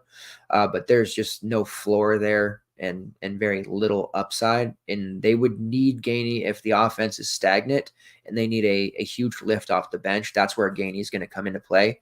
And even then, that would be like a 4, 5, 6 minute period where maybe he bumps up to the 18, 19 minute range. So really not that excited about using him either. Where I do get fairly rizzed up, as the youngsters would say, and Zakai Zeigler at 7.9. Like that price to me is a no-brainer lock button type of play. 31 minutes against St. Peter's in a non-competitive game, just kind of flawlessly puts up 32 there. We haven't seen the big Zeigler slate murdering performance for about a month. Texas A&M, he put up 14 assists, 9 points, 9 rebounds for 49.5 fantasy points. That was the, high watermark type of game for Zeigler. I know a lot of people will want to go to Connect here, which also makes sense. 8-5, like Max Asmus versus Dalton Connect. That storyline writes itself. That will be a fun matchup to watch. Not that they're necessarily going to guard each other, but they'll be matching shot for shot. But Zeigler is just going to have his fingerprint on this game in a variety of ways. As the primary ball handler, 3-point shooter, he defends well, he gets stocks. I just foresee such a huge game for him here at 7.9. And it's another one of those plays similar to Mo Diarra that I think people sort of gloss over. And they're going to hand us Zeigler at a reduced ownership, which just seems very, very silly to me. I think Connect sees higher ownership than him, which makes sense. Connect is going to project well, high usage rate, high shot rates. Jonas Aidoo's there at 7K. I think we see a decent pocket of ownership on him because that's a relatively cheap price. And I do like Aidoo a lot. But Zakai Zeigler is just, it's very obvious that he won't have the same level of ownership. And it's very obvious where we have to go with this and have to put that posh play of the late day label on Zakai Zeigler. I feel extremely confident that he will pay off that 7-9 price. I feel extremely confident that he will not fail us as the posh play of the day. Sakai Zeigler is our guy, riding him into the Sweet 16. He's healthy. I mean, now that he's healthy, there's just like nothing stopping him, right? Like he's just such a phenomenal player. Pre-injury, Zeigler was on his way to being truly one of the program greats. Still might when it's all said and done. He has another year. Might even have 2 with the COVID year. He's going to be just ridiculous next year. Dalton Knecht will be gone. We'll see what they bring in for the portal, but look for Zeigler to really be a stud in not only in this game but throughout the tournament. Top 30 assist rate at 34%. He's got his 3-point percentage up to about 36% after some slower starts in the season.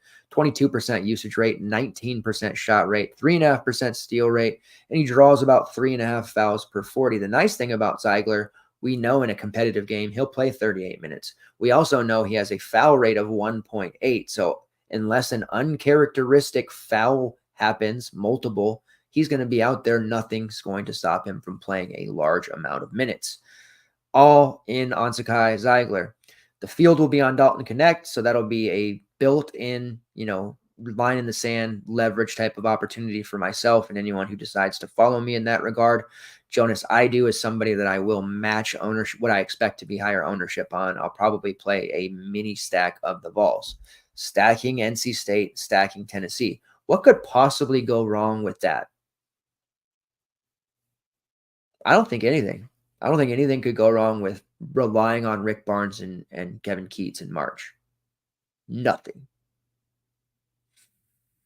Be sure to check at the end of tomorrow's slate, and we'll see if that holds up. But right now, I feel pretty good about it. Pretty good about it. As good as I felt about Wisconsin beating James Madison today, at least.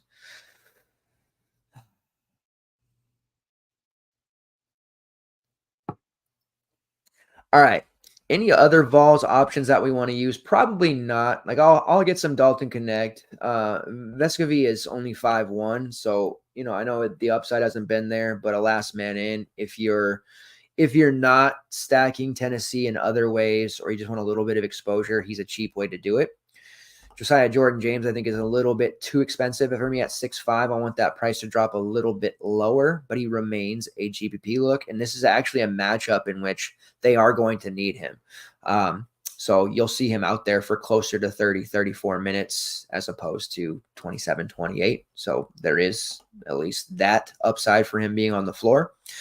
On the Texas side, they won ugly. Very, very ugly against Colorado State. It almost seemed like Colorado State had the stink of Virginia on them. So you hope that Texas doesn't have the stink of Colorado State on them, who also brought them the stink of Virginia. And I'm a little bit worried about Texas right now.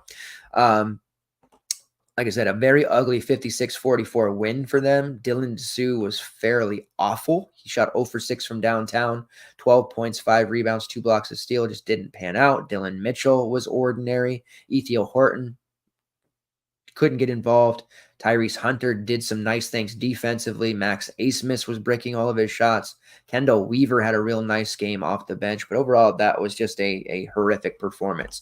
And that Dessou game knocked a lot of people out of not only Survivor, but the Mania as well. So he certainly owes us, and he's in a price point at 6.7 where he's back in play for sure. It was the second round last year in which Dylan Dessou threw down a classic monster, massive performance at low rostership that indeed went ahead and paid for some appliances, which is what begat the appliance talk that we have now, our appliance play of the day, if you will, talking with Jamie.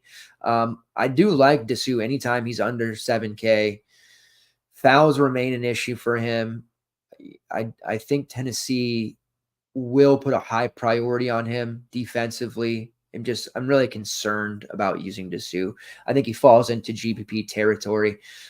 He still took 18 shots against Colorado State, right? He made 5 of them, but that volume was still there. Max Asmus, I think, is a viable option there at 7.3. It's March, Mad Max. He's typically a guy that should and normally is above 8K, but he's kind of gone through it here with Texas. But it's worth noting he has had some pretty big games in the last week or two. 53 against Baylor, 40 against Kansas State. Like I said, terrible against Colorado State. Oklahoma, which was a slower pace matchup as well. He had about 21. So he could be frustrated here, but we do know same thing with Dessou. There will be high volume, both for Asmus and Dessou. I don't think Tyrese Hunter will do a lot, at least offensively. Defensively, he can be a problem, and maybe that derails Connect or Zeigler to a degree. Dylan Mitchell is cheap at 5'8", kind of the secondary play behind Dessou if you are looking at Texas forwards. I don't particularly like this spot for him, but I also think Tennessee, like there's a path here for Mitchell to succeed with them, prioritizing Dessou as their defensive matchup with Idu. Mitchell will likely have a weaker and undersized defender on him a lot of the time. So there is a pathway here for him to succeed. Minutes are where it gets a little bit tricky with him.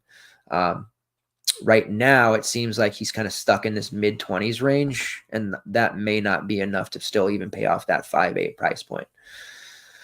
As far as values go, Kendall Weaver playing big minutes off the bench at 5K makes him fine. Ethiel Horton as a starter at 3.9. It's just so tough because he's good. Like, he showed that in his previous destinations, whether that was, Pittsburgh, Delaware, and these other spots. But his minutes also are erratic, and it has a lot to do with Kendall Weaver. I almost feel like Coach Terry rides the hot hand there. So maybe if Weaver, comes off the bench, bricks out, Horton hits some shots, we see Ithiel trend closer to those 30 minutes like he played against K-State in the game before. But if he's not hitting shots and Weaver impacts the game instantly, it's almost like an instant kill switch for Horton. He's just not going to play over 20 minutes. So a lot of risk there at that 3.9 price point, even though it is 3.9K. But he's another one of those GPP type of values that maybe we can speculate on. And if we expect a lower scoring slate, you could get away with him putting up sub 10 fantasy points and still cash. It just doesn't feel very good whatsoever. All right, next game on the slate here, Duquesne's. Don't play Casey Morsell, dude. He's just saying that he's going to guard him. Don't play him. Anyways, Duquesne's versus Illinois. This is a game that I did not expect to see. Illinois 10.5 point favorites, total of 148. BYU victimized. They can't play on Sundays because of their religious beliefs, right? So they got bumped down a seed line. Then they get victimized by Duquesne's, who beats them 71-67. It was a rough outing for multiple BYU guys. Khalifa was awful. Now he's going to have to go back to making movies, I guess. Noah Waterman was awful. Trevin Nell didn't do much of anything. Jackson Robinson was awesome. Can't wait to see where he transfers to next. I think he has one more year left. Dallin Hall was okay. And then Spencer Johnson had this ridiculous 11 and 16 game. Like, where the hell did 16 rebounds come from for Spencer Johnson? I don't know. But Duquesne's, they respect with Coach Dambrot retiring. Like, they're playing on borrowed time here, but they've got some options. They've got some options, definitely. And I think it starts with Jacob Nickas, Nickas is just like this weird value, like Luke Hunger today. Like he's not a very good play when you look at it, especially like at any price. 3.9 for him is like an okay price normally. Now, he had a huge game against BYU, like the massive 12 points, 6 rebounds, 3 blocks. Almost like what we saw to Luke Hunger today. So this might be the rerun of Hunger. Like, this might be the play that we just use against Illinois. It's a terrible spot on paper. All those various options in the front court. Dane Danger looming. Like, it just seems like a bad spot. But this is a interesting value. He's versatile. He can shoot threes. Has that rim protection ability. He's got this intrigue to him that I feel like I want to use. It's definitely a play that can brick in our face as a value. We've had several like this. And it's certainly not a play where I'm sitting here saying, yes, this is like a lock button type of situation here. Looking at his rates, 5% block rate, a combined rebounding rate of 21%. He's making about 35% of his threes. Overall low rates. We saw Dusan Mahorich start, throughout the A10 tourney. He didn't against BYU and played just 13 minutes. So that, unless he starts, I don't think he's very interesting. They did move David Dixon there in the starting lineup with Drame, Jimmy Clark, Jake Michelle, and Day Grant, who are the usual starters. But it suddenly seems like bench-wise, Mahorich and Rozier, they're going to play 10 to 15 minutes, not be a factor, whatever. But Jakob, who's a freshman, by the way, Jacob, he's suddenly looking like one of the more important pieces to Duquesne, especially when guys like Fousseyni Drame or David Dixon get into foul trouble. This is an undersized Duquesne's team. They're going to have to use Dusan a little bit because he's 6'10", tallest guy on the team, but there's not a lot of offensive talent there. I think we can play. I think we can play Jakob Nikes as a main team type of value. I don't know that I wouldn't feel the same even if Luke Hunger did bat like trash. I know I just compared him to Luke Hunger, but I would feel the same even if Hunger put up like a 4 today. Just one of those values that makes a lot of sense on paper, but also wouldn't shock any of us if he's just completely bricked out. So he's the one and only Duquesne's play that I think is main team viable. However, the way that Illinois is defending lately makes me think somebody like Day Grant could be an elite tier GPP type of winning play. He's only 7'2", so there's viability to get there for sure. High usage rate, high shot rate, just takes a ton of shots overall. Is fine if the game gets into a more transition-oriented type of affair. It's fine if it's in the half court. Like Day Grant seems like a really sneaky type of option. He's not going to make my main lineup, but I want some exposure there in GPPs because I think he could put up a fairly decent number here, unless Illinois starts to clamp down defensively. But the way that they handled business against Morehead State, I mean, they won, so don't get me wrong. But, wow, that defense it looked optional at times, and it kind of looked that way against Wisconsin. Again, they won, so if it works, it works. But for DFS purposes, prop betting purposes, we need to maybe take advantage of that, which means not a full fade of the Duquesne's Dukes. Jimmy Clark's there at 7-7. I don't mind him either. I do prefer Day Grant. I think Clark would be the focus there of the Illini perimeter defense. Fousseyni Drame at 5'4". He just keeps being chalk because of where he's priced at and the way lineups are built. So he's got a foul issue there. I don't think he's a very good play overall, especially if we think he's going to be part of the Opto build, 40% owned. Hell no. But I don't mind him if he's, below 10%. It's just kind of like a last guy in type of situation. And then the starter of Jake D. Michelle, who's 4'7", still a value, low upside, okay 3x type of floor, doesn't kill you, won't harm you to the degree that you're completely out of the running of cashing anything with him. Just have to kind of be realistic with your expectations. Dusan is 3-7, by the way, if you want to go that route. I don't, and I won't. All right, Illinois, Terry Shannon's expensive. He put up a solid 43 against Morehead State. Couldn't fit him at 9-3, so it wasn't as if I got mad because he played Caleb Love and some others that worked out just fine. But I really did want to get to him in that matchup against Morehead State. The opportunity cost is there, yes, but I think at this point, we will never see Shannon score under 40 fantasy points for the remainder of his collegiate career, which is only going to be this tournament. But as long as the Illini are advancing, it's going to be because Terry Shannon's putting up 40-plus fantasy points. So it seems very obvious to me that he's just going to rack up that, and win or lose, he's just a strong play. So if you can get there, by all means, do so. Marcus Domask had a triple-double. I can't fathom paying 8.5 for Marcus Domask. He's got guard forward eligibility. He has put up 38-plus fantasy points in 3 straight games. The production is there. Triple-double in the tournament is a big deal. There's not been a ton of those. But damn, do we really want to pay 8.5? That price to me is just too high. I would rather find the 600 to get to Terry Shannon, who I trust infinitely more. But this is the reason they brought in Domask from the transfer portal, and he is doing his job, getting that NIL money in a way that we saw last year from Nigel Pack. So I think it's a personal preference matter. You probably want exposure to him, sure, but I don't know. I think Shannon is the way to go there. It's a sticker shock for me. Maybe I need to get over that tonight. Maybe I need to talk to Scott here privately, and maybe he can talk some sense into me about Damask. But that just seems way out of whack for where I have in my head of what I want to pay for him, which is like 7-8 at most. Coleman Hawkins is there at 7-1. That's a nice GPP look. He's been pretty sound, pretty solid. He's putting up a consistent 25, 28 fantasy points. That 7-1 price point certainly has upside, so don't mind that. Because of the Dane Danger explosion, we only saw 13 minutes out of Ty Rodgers, and he's played under 20 minutes in back-to-back games.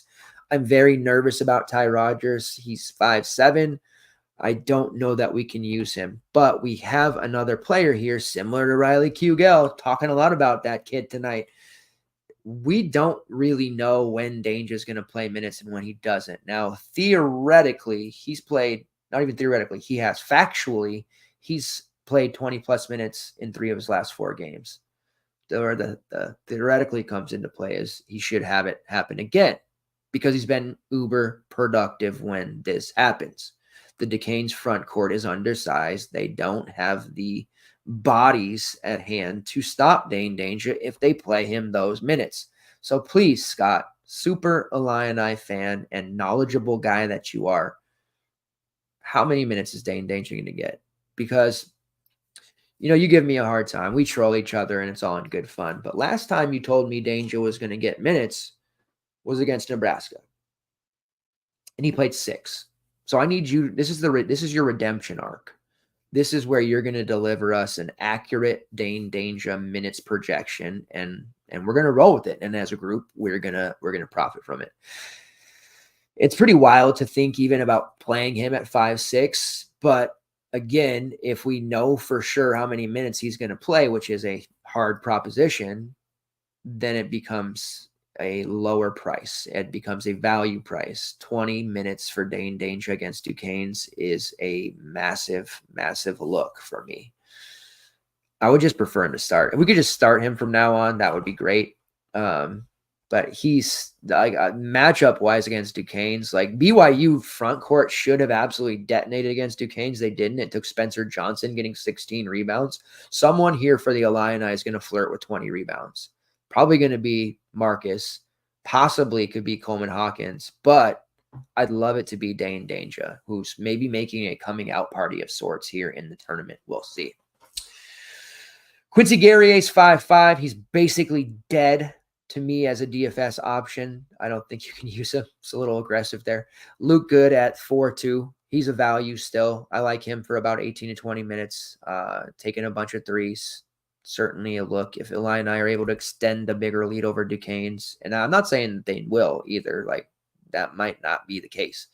Duquesne's going to keep fighting here, and Illini's defense kind of subpar. So he is in play. He comes with guard forward eligibility. Certainly a guy that we can like.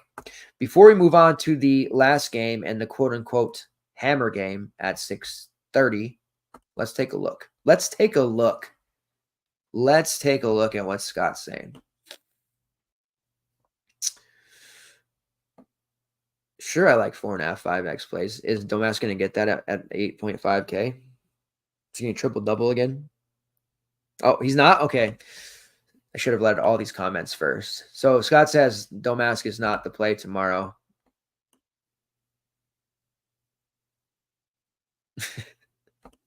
Very true. Very true. The one time I said he didn't play was when I said he was going to go off. So what's the verdict, man? What's the verdict? I think that Danger is probably a GPP look. You certainly won't use him in Survivor, or shouldn't use him in Survivor. I've never been one to be particularly safe with my lineup builds. I I like pineapple. I'm one of the pineapple on pizza people. Like, I don't mind it. I know I probably shouldn't admit that to you guys. Like, I like to toe the line of being dangerous, right? I have 4 kids. Being safe isn't something that maybe I know how to do. They all have the same birth. They have like basically the same birthday. So being safe in the summer, it's not for me. But overall, I think Dane Danger is just a really intriguing look and like a potential slate winner, right? Because he clearly has elite rates. His fantasy point per minute numbers are off the charts. We just have another player here, which there seems to be a ton of lately, that you're just not going to be able to predict quite how many minutes he gets. But pulling up his Ken Palm page, 24% shot rate, 24.5% usage rate, block rate above 4%. His rebounding rates are just stupid, almost 40% combined. 4.5 fouls drawn per 40, but that 4 fouls called per 40 number there as well hurts. I think he is really interesting. He's not even he's not a giant. He's not like Donovan Clingan, 7 foot, just monster. He is nearly 300 pounds, but he's like, what, 6'10"? And they might be lying about that. He might be even less, but give me those Dane Danger minutes, and I think he could put up a big score here. I'm really hung up on Spencer Johnson getting 16 rebounds against Duquesne's, and looking up and down this Illini roster, there are at least 2 or 3 guys that could do that same thing. Not all at once, but one of them, and it wouldn't surprise me one bit. But I am leaning towards Terry Shannon straight up as my Illini play, if I can make it fit. Oregon versus Creighton as the hammer play. It's a total of 146. Creighton is 5-point favorites. Down with Oregon. Anybody who's anybody should want Oregon to lose. I didn't expect either of these teams to be here. I had Akron beating Creighton. I had South Carolina beating Oregon. So I was obviously completely wrong about that matchup. And Folly Dante is the stud of this game. He's got an interesting matchup going up against Ryan Kalkbrenner. That's going to be fun as those two, giants war over the paint. Now, Dante is a more physical specimen. He doesn't mind living on the block. Kalkbrenner is more versatile. He can hit jumpers. He can step out. He doesn't necessarily love being physical. And this is why I thought Akron could beat Creighton, because when you bring a level of toughness to them, you push them off their spots, you get in their shorts, you D them up quick, you deny, you can rattle them and throw them off of their game. And you saw there were points in that game, especially in the first half, where that was happening. Trey Alexander was not comfortable. What happened in the second half was Baylor Shireman decided that was enough, and he just started taking over the game. 13 rebounds against Akron for him. That's an impressive number. Ryan Kalkbrenner, 23-8 with 3 blocks. That's an impressive number. But you look at Enrique Freeman, he used that physicality that he's known for to his benefit. 21 points, 14 rebounds, a block, 2 steals in 35 minutes. Ali got into foul trouble before fouling out. That was a big reason why Akron fell apart in the second half, but Freeman was completely in control of the paint. As good as Kalkbrenner was in that game, he had no prayer of stopping Freeman at any time. Shireman didn't, obviously. It was just a really masterful performance and a loss for Freeman. No reason to think that Dante can't replicate those numbers or possibly even obliterate those numbers out himself. He is expensive at 8.8, so you're going to have a decision to make, because I don't think we're going to be getting multiple pay-ups on this slate. Going stars and scrubs, like, you're putting yourself in a real weird position there if your pay-up doesn't go for like 45 to 50. A 36 or less just won't get it done, especially when you got to figure that whatever value you play, probably not going to put up day one, round one numbers. So you have to keep that in mind, which means tough decisions. Terry Shannon and Folly Dante. I do lean Dante straight up. I think he is one of my personal favorite pay-ups, and I think a lot of people will feel that, especially with what we've seen that's bothered Creighton this year. This is a DVP spot. Overall, Dante is a safe as it gets type of pay-up, I think. There is some foul trouble that has happened throughout, but what doesn't happen there for bigs? His rates overall for fouls are at least confidence inspiring. 2.8 fouls per 40 called. That's very low for a center. Draws 5.5 fouls per 40. something's going to give here because we know Kalkbrenner has a high foul drawn rate as well. So somebody's going to, uncharacteristically at some point pick up that second foul in the first half. You just hope it's either closer to the 19-minute mark or that it's not the guy that you rostered, if that's Dante or Kalkbrenner. 24% usage rate, a combined rebounding rate over 30%, a block rate of 7%, and a steal rate of 3.5%. Dante is indeed the real deal. He's dealt with injuries throughout his career, but this is the time for him to make a run in the tournament, and he is going to do his part here against this Creighton team. Jermaine Cuisinart, and he's been like the easiest fade throughout the course of his career, right? And I try not to talk a lot of trash about him this year because he has been really good. I admit he's been great. And he scored 40 actual points against South Carolina. That was a true blue revenge spot against a former team. And he took advantage, 22 shots. That's going to be a hefty price tag that you pay for him at $8K. I think you're obviously not getting both. I don't mind him against Creighton. If you have a better read or that's somebody that you feel a little bit more confident in, then I would encourage you to use him. I'm fairly biased, admittedly, against Cuisinart just because I've made a lot of money fading him over the years. I don't find myself very it's not very appealing to me to roster him. It's much more appealing to just fade and let it play out the way it should. You have a value in Jadrian Tracy, who's not a very good value in that he's not a high floor play. He has almost no upside. You're getting about 3x at this number, but he is on the floor. My team is on the floor, as they say, at 4.9K, playing 35, 36 minutes. So you have a value there. You have Cario Quendo as a GPP dart type of play. Might he play 30 minutes? Might he play 10? Stop me if you heard this before. This tournament's full of players like this. Quendo is a high usage rate guy. He's never met a shot he wouldn't take. The role he has on this Oregon team, though, and under Coach Altman, has kind of stripped him down bare bones a little bit to where he's not a instant offense guy anymore. But if he were to play anywhere close to 20, 22 minutes at 3.8, I do think he pays that price off. So he's worth a look in that large field $20 GPP perhaps. Brennan Rigsby is near min price, but his minutes have fallen by the wayside. He's playing under 20 as Tracy is playing over 30, so not really that appealing to me either. Now, Kwame Evans was a play against South Carolina.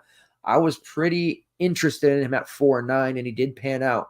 8 points, 6 rebounds, 2 blocks. He's going to be great with Dante, out to pasture after this. Evans, if he stays and doesn't transfer, perhaps, NBA guys with his upside start, salivating about this kid. If he comes back, he's going to be a big-time star. And 5.2 will seem like a distant memory. So if you can't get to Dante, then I think I would advise to really strongly consider Kwame Evans at 5.2 in non-Dante lineups. Don't play them together, but in non-Dante lineups, I think Kwame does have a path to 20-ish fantasy points and paying that number off there as a definitive value at 5.2. That leaves Jackson Shellstad, who is fine for a last man in or a balanced type of build. He's going to play heavy minutes. He, offensively, there wasn't a lot to go around with Dante and the performance of Cuisinart, but he does have 20 plus real point upside as well. Shellstad's really developed into a stronger option. And outside of the South Carolina game, he's taken double-digit shots in each of his last 7 appearances. So Shellstad is certainly leaning towards safer at 6'4" and is somebody that I think I'll have some exposure to. Creighton-wise, it's always the same. It's Baylor Shireman, it's Ryan Kalkbrenner, it's Trey Alexander. Now, Shireman and Kalkbrenner above 9K because they've been playing really well. Alexander is at a hyper-appealing price of 8.1K. Yes, he is the priority Creighton play. If you're going there, we're getting a $400 discount than we just got from him. The nice thing is he's going to play 38 to 39 minutes. He's going to take 10-plus shots. He's usually going to give us a handful of assists and rebounds, and then he's going to flirt with 20 real points. I think he's going to be a chalkier-looking play. Most people would look at that and know by now that, yes, we want to take the cheapest of the 3 Creighton guys when possible. If we have the salary to go up and get a Kalkbrenner, we do it. But for the most part, we just let pricing dictate where we go. And these Creighton guys all project super well. Trey Alexander, Baylor Shireman, and Ryan Kalkbrenner well above 4X. Even Steven Ashworth at 6'6", playing about 37, 38 minutes. He coasts in there right about 4X as well. We're never looking at the Creighton values. They don't offer very much at all. Mason Miller, Frederick King, Jason Green, Francisco Farabello. Minutes are all sporadic. They just don't do enough. Even when they do, Farabello could play 35 minutes right here, right now, and still put up less than 5 fantasy points. So not exactly the play you want to use. He's 3-4, so I get it, but value is going to be lean on this slate once again, which does mean we're looking at a lower scoring slate, which is not a bad thing if you like competitive, non-video game slates where you can click in any 8 guys and just score 250 points without doing much of anything. It's fun, I get it, but these are more rewarding slates, and they can be a lot more profitable for you as it gives you an opportunity to outwork, out-hustle, out-maneuver your opponents. Sound like Jeff Probst just now? That's what I was going for.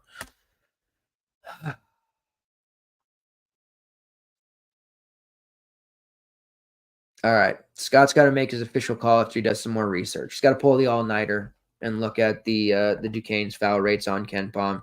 He's a big KenPom guy, and that's a fair and valid point to make. Day Grant and Jimmy Clark, when drawing the lane or driving to the lane, they draw a fair amount of fouls.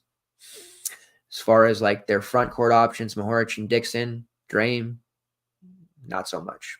So if it's a matter of Danger playing 20 minutes if he doesn't foul, then I'm playing him. If it's honestly a matter of him not getting into foul trouble means 20 minutes, then I'm playing him. Bottom line.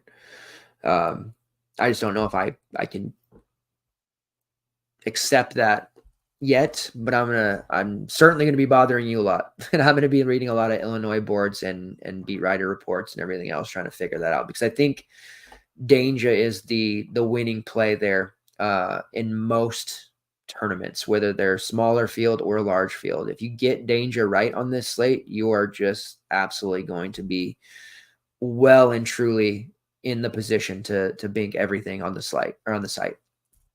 That was a slate and site combination there. All right, core wise, let's get this finished up here.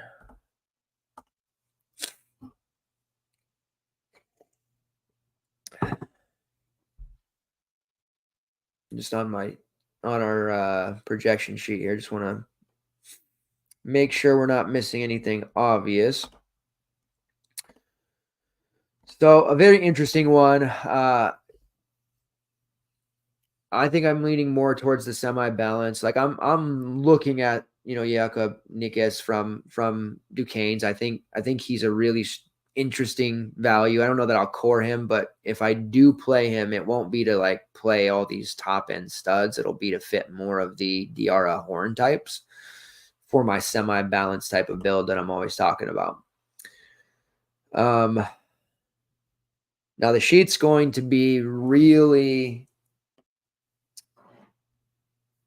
upsetting for some, because at the top sits Dylan Dessou at 6'7". So just be ready for that. If he gets the minutes, he can pay that off. Anyways, Mo Diarra, core play number 1. How would I not core him after just, yammering on about him for 20 minutes during the NC State game? Absolutely love him.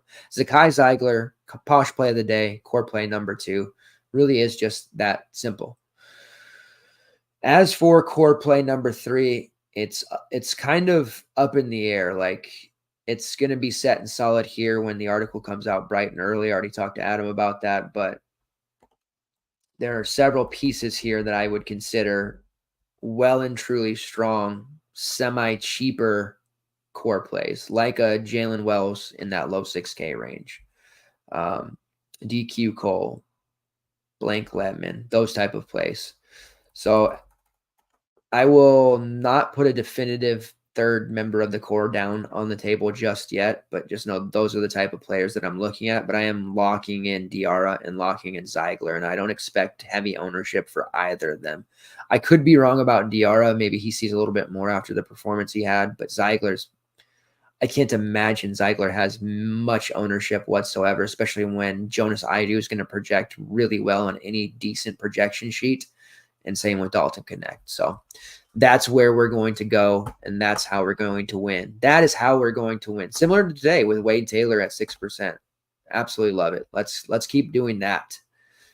All right, pulling up the prize picks. They've been giving us some pretty sound, pretty solid, pretty low fantasy score projections for these various options. And we've been hitting those overs, feeling pretty good about it. So pulling it up here, let's look. Zakai Ziegler, 27.5 fantasy points. More. We're going to go over that, 27.5 for Zakai Ziegler. Look out. Jonas Idu, I also like him. Like, I think Ziegler and Idu just both coast into 30 so efficiently. I almost said easily. I didn't want to tempt the gods, but efficiently. Use the right E word there. Over 27.5 fantasy points for Idu as well. Those are two that I feel very confident in. Trey Alexander over 31.5 fantasy points as well. Knowing price-wise, but anytime you can get his projection right around where he normally hits, we're going to want to take that over. I do think there is one under in play here. Graham EK, under 29.5 fantasy points, which is more of a call that I think he's going to get into foul trouble. Dickinson is just a creative option. He gets a lot of calls, maybe not Zach Edey level calls, but he is very good at drawing that contact. And I think EK ends up with early foul trouble, and that's just going to make it hard for him to hit this 30-plus mark that needs. So we'll go under 29.5 fantasy points for Graham EK. And then we've got one. Let me get into this. We got an NIT games tomorrow, by the way. NIT action. Don't think I won't be paying attention to that and betting any props that are available, because I will. Don't tempt me. I will. The way they're doing the Demon and Goblin plays, isn't that special? The way that those graphics are, that's very cute. Anton Watson over 12.5 points. I think because of the EK fouls that I expect, Watson is going to be a big time juggernaut of an offensive weapon and on defense. So over 12.5 points for Anton Watson. They also give a Goblin play of 9.5 points. Again, those are lesser payouts, but lower numbers, over 9.5 real points. We will take that. And then one more here. I just want to make sure it's the same. I looked at it before the show. Jaden Akins over 7.5 real points. That is a Goblin play, but certainly one that he should be able to beat. I think he puts up 9-10 relatively easy, upside for more. I want to look at DK props real quick, and then we'll get out of here. Props was good today. Props was very good today for everyone involved. So happy to report that. I'm feeling pretty confident here heading into round 2, day 1.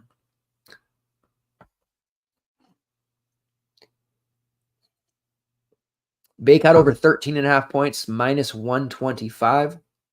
Yes, please. I think that's a solid number for him against Michigan State.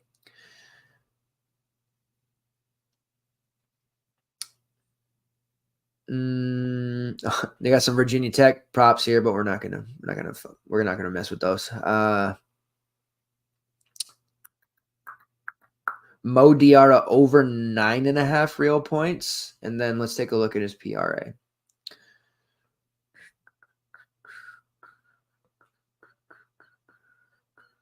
$21.5. It's minus 105 for 21.5 points, rebounds, and assists for Mo Diarra. So we can hit that point prop as well, but that PRA number on Mo Diarra is one that I'm going to be slamming over with confidence. That is going to be one of my biggest prop bets of the day on DraftKings. I feel really, really good about that one. Would be a true shock, and something went horribly wrong if he doesn't hit that. Bacot's 24.5 PRA at minus 120. That was one that Dom Plays was asking about earlier. And yes, I do like that. You had asked what my favorite player prop would be. We found it. Mo Diarra over 21.5 points, rebounds, assists, minus 105. I just feel like that's way too low. Couple of others, Jonas Idu, 20.5 PRA. I like the over there. Zakai Zeigler, 22.5 PRA at -120. I think he has one of those like 15-10 type of games in his sleep, even if Tyrese Hunter has to come over and try to guard him. All right, I think that will about wrap it up. There'll be plenty of other props listed in the tracker and in the article there in the morning. We do have the slate starting at 9:45 in the morning on the West Coast, 12:45 on the East Coast. So you have a little bit of a chance to sleep in if you want to get a couple of extra hours there. But if you're a true warrior like me and you're pulling the all-nighters, then you'll just sleep later. The key there is to take power naps throughout the day, which isn't going to be an option for me tomorrow because we're having a big family gathering and birthday parties for the million kids that I got. So I'm going to have to try and sleep at least an hour or two tonight. But for the most part, I will be there in the Discord posting the updated projection sheet, any and all player news, starting lineups, all of that good stuff. The nice thing on the first Saturday of the second round, there's standalone games. So the very first game will play out in its entirety without any others. You won't have to worry about that. That's Arizona Dayton. Then the Gonzaga Kansas game will basically play out in its entirety. And then we'll have 3 or 4 games end up playing at the same time there. And then the book-ended standalone game at the end. So that's how that schedule plays out there. Get to kind of warm yourself into it in the morning. And then right around 2:30, 3 o'clock, that's when the action all comes at once, which you're battle tested from your first 2 days of the first round. So you should be well rested, well capable of being able to process the various information as it flies at you all at once. Appreciate everybody who has tuned in and continues to support the Super Show. We will be back tomorrow night, tentatively at 9 p.m. PST, but it'll be after the games end there. I don't think we'll have to worry about anything with a late game tomorrow. The Oregon-Creighton game should be starting on time at 6:30, which means it'll be ending before we normally go live. So I think we'll be on at our usual time there, but just in case not, it'll be when that Oregon game ends. That's when we'll go live. All right, before we head out, please, everyone, bang that like button, show it's who's boss, drop any and all comments there on the on-demand version of the show, and I will be back tomorrow night to see you guys off breaking down the Sunday slate, day 2 of round 2. Let's get those green screens. Let's walk it to the window. Keep building bankroll. Keep tilting. Let's do it. Take care, guys. Appreciate it. See you next time. Later.